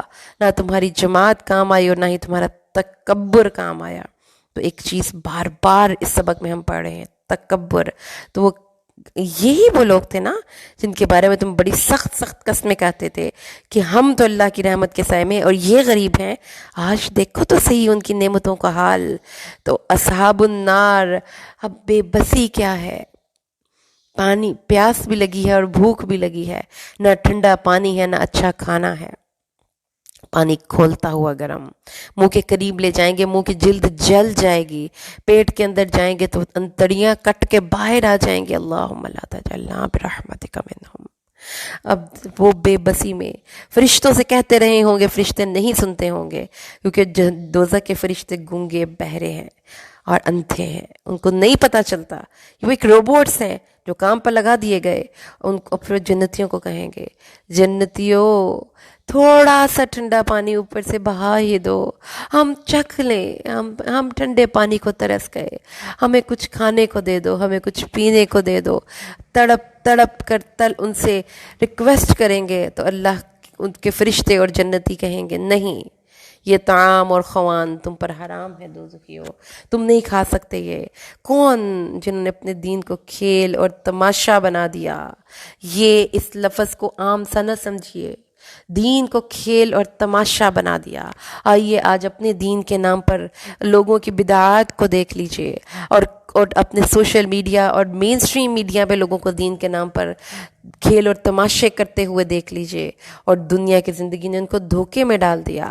آج ہم نے ان کو بھلا دیا جیسے انہوں نے قیامت کے دن کی ملاقات کو فراموش کر کے زندگی گزاری تھی۔ اللہ اکبر، کیونکہ وہ ہماری آیتوں سے انکار کیا کرتے تھے، اور ہم نے ان کو کتاب دی ہے جس میں ہمارا علم ہے، ہدایت ہے اور رحمت ہے مومنین کے لیے۔ کیا وہ نہیں دیکھتے؟ اللہ نے فرمایا ہے یہ کتاب ہے۔ اللہ تعالیٰ نے فرمایا کیا اس دن اس کی تعویل کو دیکھ لیں گے؟ جس دن اس کی تعویل کو دیکھ لیں گے تو جنہوں نے اس کو جھٹلایا ہے وہ خود کہیں گے ہمارے رسول سچ لائے تھے۔ کیا اب کوئی ہمارے سفارشی ہیں کہ ہمارے لیے سفارش کر دیں، یا ہم لوٹ جائیں اور ہم ان عملوں کے علاوہ کوئی عمل کریں جو ہم کیا کرتے تھے؟ انہوں نے نقصان اٹھایا اور ان سے گم ہو گئے جو وہ باندھا کرتے تھے۔ اللہ اکبر، اللہ اللہ، اللہم لا تجعلنا برحمتک منہم، ان ربکم اللہ الذی، تمہارا رب اللہ ہے وہ جس نے آسمان اور زمین کو 6 دنوں میں پیدا کیا، پھر عرش پر مستوی ہوا، پھر رات اور دن ایک دوسرے کے پیچھے پیچھے جلدی جلدی آ رہے ہیں، وقت تیزی سے گزر رہا ہے، سورج چاند اور ستارے مسخر ہیں، سن لو اسی کے لیے حکم ہے، اسی کے لیے تخلیق ہے، تبارک اللہ رب العالمین، اللہ تمہارا رب ہے جو سب جہانوں کا پالنے والا ہے، اس سے دعا کرو عاجزی سے چپکے چپکے۔ کیا قرآن کہتا ہے؟ کہاں ہے قرآن میں اجتماعی دعا کا ذکر؟ جہاں بھی آپ ذکر پڑھیں گے وہ یہی ہوگا، صبح شام چپکے چپکے عاجزی سے اللہ کو پکارو۔ یحییٰ زکریا نے اللہ کو چپکے چپکے پکارا، جب ابراہیم نے اللہ کو آگ میں چپکے چپکے پکارا، جب یونس نے مچھلی کے پیٹ میں اللہ کو چپکے چپکے پکارا، جب محمد الرسول اللہ سے تستغیثون چپکے چپکے دعائیں مانگ رہے تھے۔ تو پیاری بہنوں، بدعات کے پیچھے نہ جائیں، خواہ وہ کوئی ہی کیوں نہ کر رہا ہو۔ اجتماعی دعا نہیں ہے، اپنی دعا مانگا کیجیے عاجزی سے اور چپکے چپکے۔ بے شک اللہ تعالیٰ حد سے گزر جانے والوں کو پسند نہیں کرتا کہ آپ اللہ تعالیٰ کے معاملات میں حد سے گزر جائیں۔ زمین میں اصلاح کے بعد فساد نہ کرنا، اللہ کو خوف اور امید کے ساتھ پکارنا۔ اللہ تعالیٰ کی رحمت نیک لوگوں کے بہت قریب ہے، یہ قرآن کی ریکمنڈیشنز ہیں۔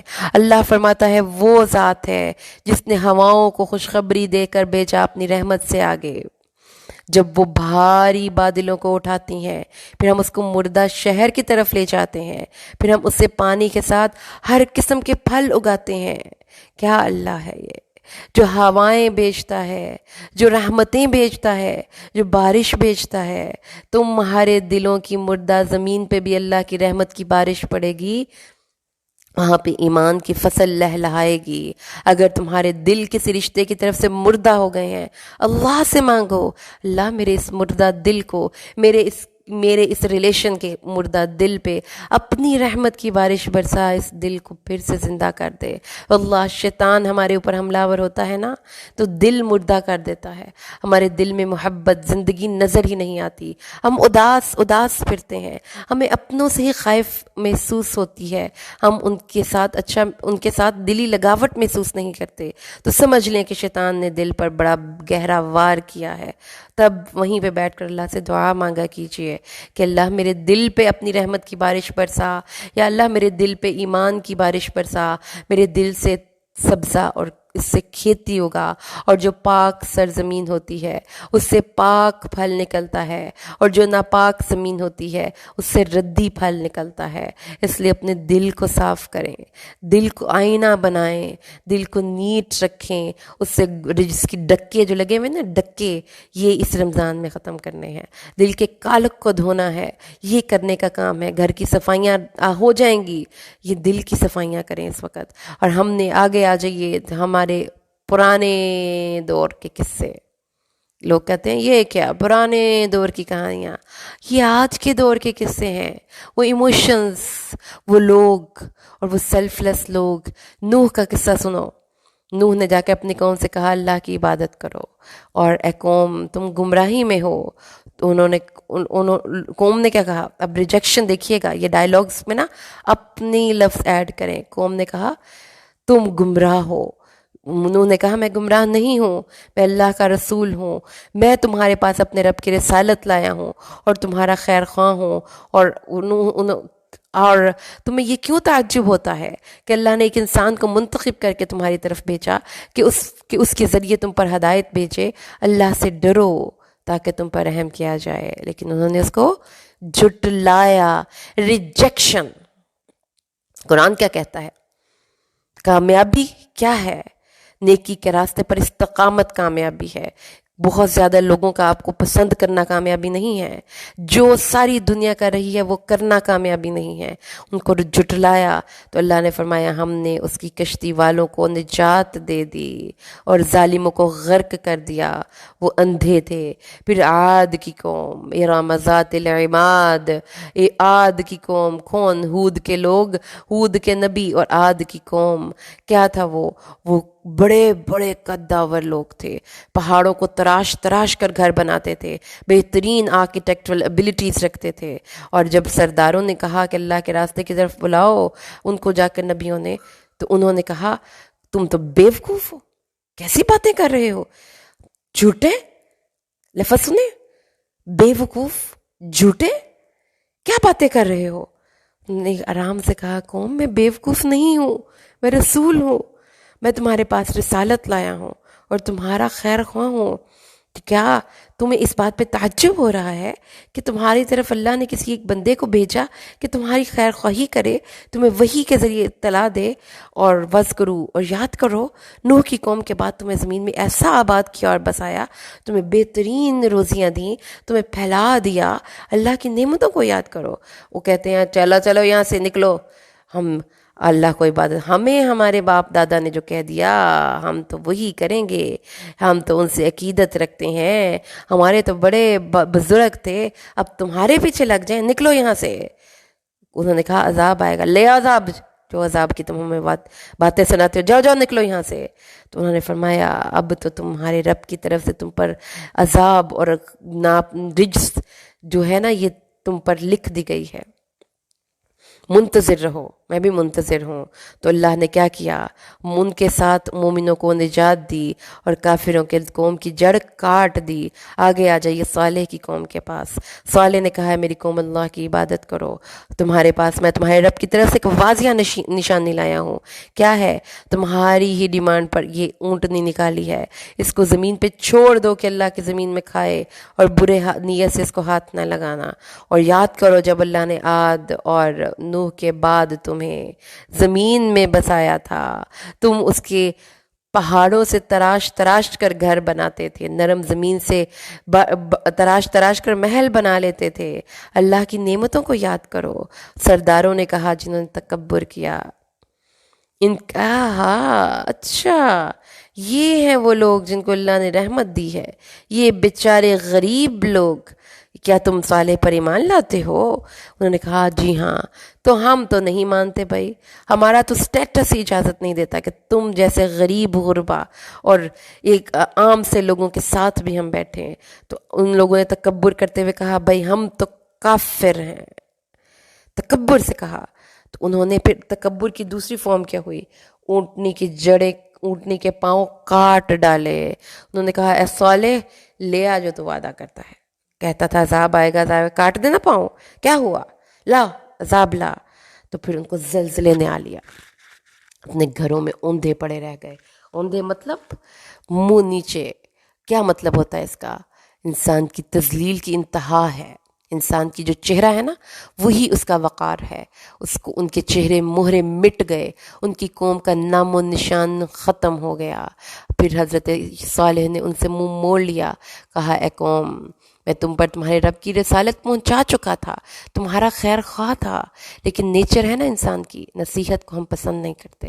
کوئی آپ کو کوئی اچھی بات بتانے لگے، آپ کہتے چلو پھر شروع ہو گیا آپ کا لیکچر، آپ اور ایک کان سے سنتے ہیں اور دوسرے کان سے نکال دیتے ہیں۔ ایسے بہت سے نوجوان ہیں ہمارے آج کی نسل میں، نصیحتیں بڑی بری لگتی ہیں، ان کو پبجیاں کھلا لیں، ان کو کارٹونز دکھا لیں، ان کو ٹک ٹاک بنوا لیں، ان سے جگتیں کروا لیں، ان کو نصیحتیں اچھی نہیں لگتی۔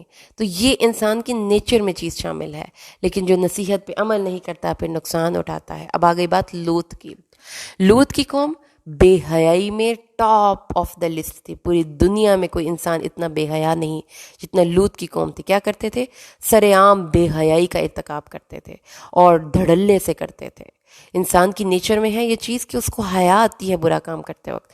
انہوں نے اپنے آپ کو اس حد تک بگاڑ لیا تھا کہ محفلوں میں بیٹھ کر سر عام دھڑلے سے بے حیائی کا ارتکاب کرتے تھے۔ جیسا کہ آج آپ دیکھیں نا کہ بے حیائی کا ارتکاب کرتے ہوئے اس کو ریکارڈ کرواتے ہیں. پورے کے پوری ٹیم وہاں پہ کھڑی ہے اور لڑکی اور لڑکا بے حیائی کا ارتکاب کرتے ہیں گانے کی پکچرائزیشن کے نام پر، چھوٹا لباس پہن کر ڈانس کرتے ہیں. تو یہ اللہ کو غیرت دلانے والی چیزیں ہیں. انہوں نے کہا اے لوط تم نے ایسی بے حیائی کا کام کیا لوط کی قوم کہ جو دنیا میں کسی نے نہیں کیا. مردوں کو شہوت کے لیے لاتے ہو، عورتوں کو چھوڑتے ہو، محفلوں میں بے حیائی کا کام کرتے ہو. یہ بات تھی، جواب نہیں تھا نا کوئی. تو ہو بڑے پاک ہیں آپ، نکلے پھر یہاں سے. آپ کا ان گندے لوگوں کے ساتھ کام ہی کیا ہے؟ اب ان کی ڈٹائی ہے نا یہ، اور تمسخر والا انداز ہے. یہ تو بڑے پاک لوگ ہیں. اب اس میں وہ آ گئی ہے آئرونیکلی تنزیہ کہ تم نہیں یہ کام کرتے. اب یہ دیکھیں کہ جو یہ کام نہیں کرتا اس کے ساتھ برائی تھوپ رہے ہیں. اس حد تک اس معاشرے میں برائی عام ہو چکی تھی کہ جو یہ کرتا تھا وہ اوکے تھا، اور جو نہیں کرتا تھا اس کو لوگ بڑی باتیں سناتے تھے. تو یہی بے حیائی کہ آج کے معاشرے میں نہیں ہو گئی کہ پورا شادی کا فنکشن ہے، سب کی سب عورتیں بال کھول کے بے پرد ہو کے پھر رہی ہیں. کسی ایک نے دوپٹہ لیا، چلو جی اب شادی پہ ہی نہ آتے. اگر اتنی تمہیں پردہ آیا ہوا تھا تو گھر رہ جائیں. اس میں کون سی بات ہے بھائی؟ آپ کو اللہ ہی معاف کرے ایسے لوگوں سے. تو ایسے لوگ ہوتے ہیں. اللہ نے فرمایا نجات دی ہم نے اس کو اور اس کے اہل و عیال کو، مگر بیوی پیچھے رہ گئی. ہمدردیاں تھی، دلی ہمدردیاں تھی اس قوم کے ساتھ، تو پھر اسی قوم کے ساتھ مر گئی. اللہ نے اس پر بارش بھیجی. کون سی بارش؟ پتھر، آسمان سے پتھر گرے. تو اللہ نے فرمایا دیکھ مجرموں کا انجام کیسا ہوا. آگے آ جائیے شعیب کی قوم کے پاس. بتایا تھا نا مرکزی مضمون رسالت ہے. اللہ کو مان لیا، رسولوں کو نہیں مانا، وہ قوم بھی ہلاک ہوئی. کیونکہ اللہ کو مان کر اس ہدایت کو ماننا ہے جو رسولوں کے ذریعے اللہ نے بھیجی ہے. مدین کی طرف شعیب ان کے بھائی کو بھیج دیا. شعیب نے کہا اللہ کی عبادت کرو، تمہارے پاس تمہارے رب کی طرف سے نشانی آ چکی ہے. اب اس کی قوم کا کیا کام تھا؟ ناپ تول میں کمی کرتی تھی، لوگوں سے چیزیں چھین لیتی تھی، ڈاکے ڈالتی تھی ان کے حقوق پر. اللہ تعالیٰ کے نبی نے کہا ایسے نہ کرو، یہ تمہارے لیے بہتر ہے. جو تمہیں بچت اللہ نے دے دی ہے اسی پہ اکتفا کرو. راستے میں بیٹھتے ہو، ڈاکے ڈالتے ہو، ناکے رکتے ہو، لوگوں کے مال کو لوٹ لیتے ہو، نہ کرو. اللہ تعالیٰ کو یاد کرو، اللہ نے تمہیں بڑا نوازا ہے. اور یہ دیکھو کہ پہلی قومیں کیسے ہلاک ہوئیں. اور اگر ایک گروہ ایمان لاتا ہے اور ایک گروہ کافر ہوتا ہے نا تو دیکھ لو گے کہ کس کا انجام بہتر ہے. اب متکبرین تھے نا، نہیں ماننی تھی. انہوں نے کہا شعیب باز آ جاؤ ورنہ اس ملک سے نکال دیں گے، تمہیں ایگزائل کر دیں گے، تمہارے ٹریول ڈاکومنٹس چھین لیں گے، تمہاری شہریت کینسل کر دیں گے. بھئی کیا تم ہمارے پیچھے پڑے رہتے ہو ہر وقت؟ ہمارے یہاں تو ہمارے مذہب میں لوٹ آؤ جیسے ہم کر رہے ہیں. ہمارے ساتھ یہ جو کرپشن چینز ہم کرتے ہیں کیا ہے؟ کوئی ایک بندہ کسی کو روک دے کہ آپ رشوت نہ لیں تو کیا کرتے ہیں سب لوگ؟ ہاتھ ملا لیتے ہیں، نکال لو اس کو یہاں سے. کیا یہ ہمارے پاکستان میں اس وقت نہیں ہو رہا کہ لوگ دوسروں کا مال لوٹ رہے ہیں؟ کوئی کہتا ہے نہ کرو تو کیا کہتے ہیں؟ ہمارا ساتھ دو ورنہ یہاں سے نکلنے کے لیے تیار ہو جاؤ. تو یہ ہماری کہانیاں ہیں. کون کہتا ہے کہ یہ پرانے دور کی کہانیاں ہیں؟ انہوں نے کہا کہ ہم اس بات پہ ناپسند کریں تو پھر تو بڑی بری بات ہے. اللہ نے ہمیں ہدایت دی اور ہم تمہارا ساتھ دے دیں، ہم تو کبھی بھی تمہارا ساتھ نہیں دیں گے. ہم اپنے اللہ پر بھروسہ کرتے ہیں. یہ ہے وہ جہاد جو وہ کرتے رہے ان کے درمیان میں رہ کر. تو انہوں نے کہا، جو ان کی قوم کے سردار تھے جنہوں نے تکبر کیا تھا، انہوں نے کہا اگر تم نے شعیب کی بات مانی تو پھر تو تم نقصان اٹھانے والوں میں ہو گئے. تو ان کو پھر زلزلے نے آ لیا، اور وہ اپنے گھروں میں اوندھے پڑے رہ گئے. اللہ نے فرمایا جنہوں نے شعیب کو جھٹلایا گویا کہ وہ اس میں بسے ہی نہ تھے. اللہ اکبر. جنہوں نے شعیب کو جھٹلایا کیا ہوا؟ گویا کہ وہ اس میں بسے ہی نہ تھے. نے ان سے منہ پھیر لیا اور اس نے کہا قوم تمہیں ہدایت تو پہنچا دی تھی لیکن اب تم پہ میں غم کیوں کھاؤں؟ تو شعیب علیہ السلام کا قصہ بھی تمام، یہ قوم کا قصہ بھی تمام ہوا. اللہ سے دعا کریں اللہ ہمیں سمجھائے کہ حق کیا ہے اور باطل کیا ہے، ہمیں تکبر کرنے والوں میں شامل نہ کرے اور ہمارا خاتمہ ایمان پہ کرے۔ الحمدللہ 8ویں پارے کا دورہ کمپلیٹ ہوا۔ بارک اللہ لی ولکم بالقرآن الحکیم ونفعنی وإیاکم بالآیات والذکر الحکیم۔ السلام علیکم۔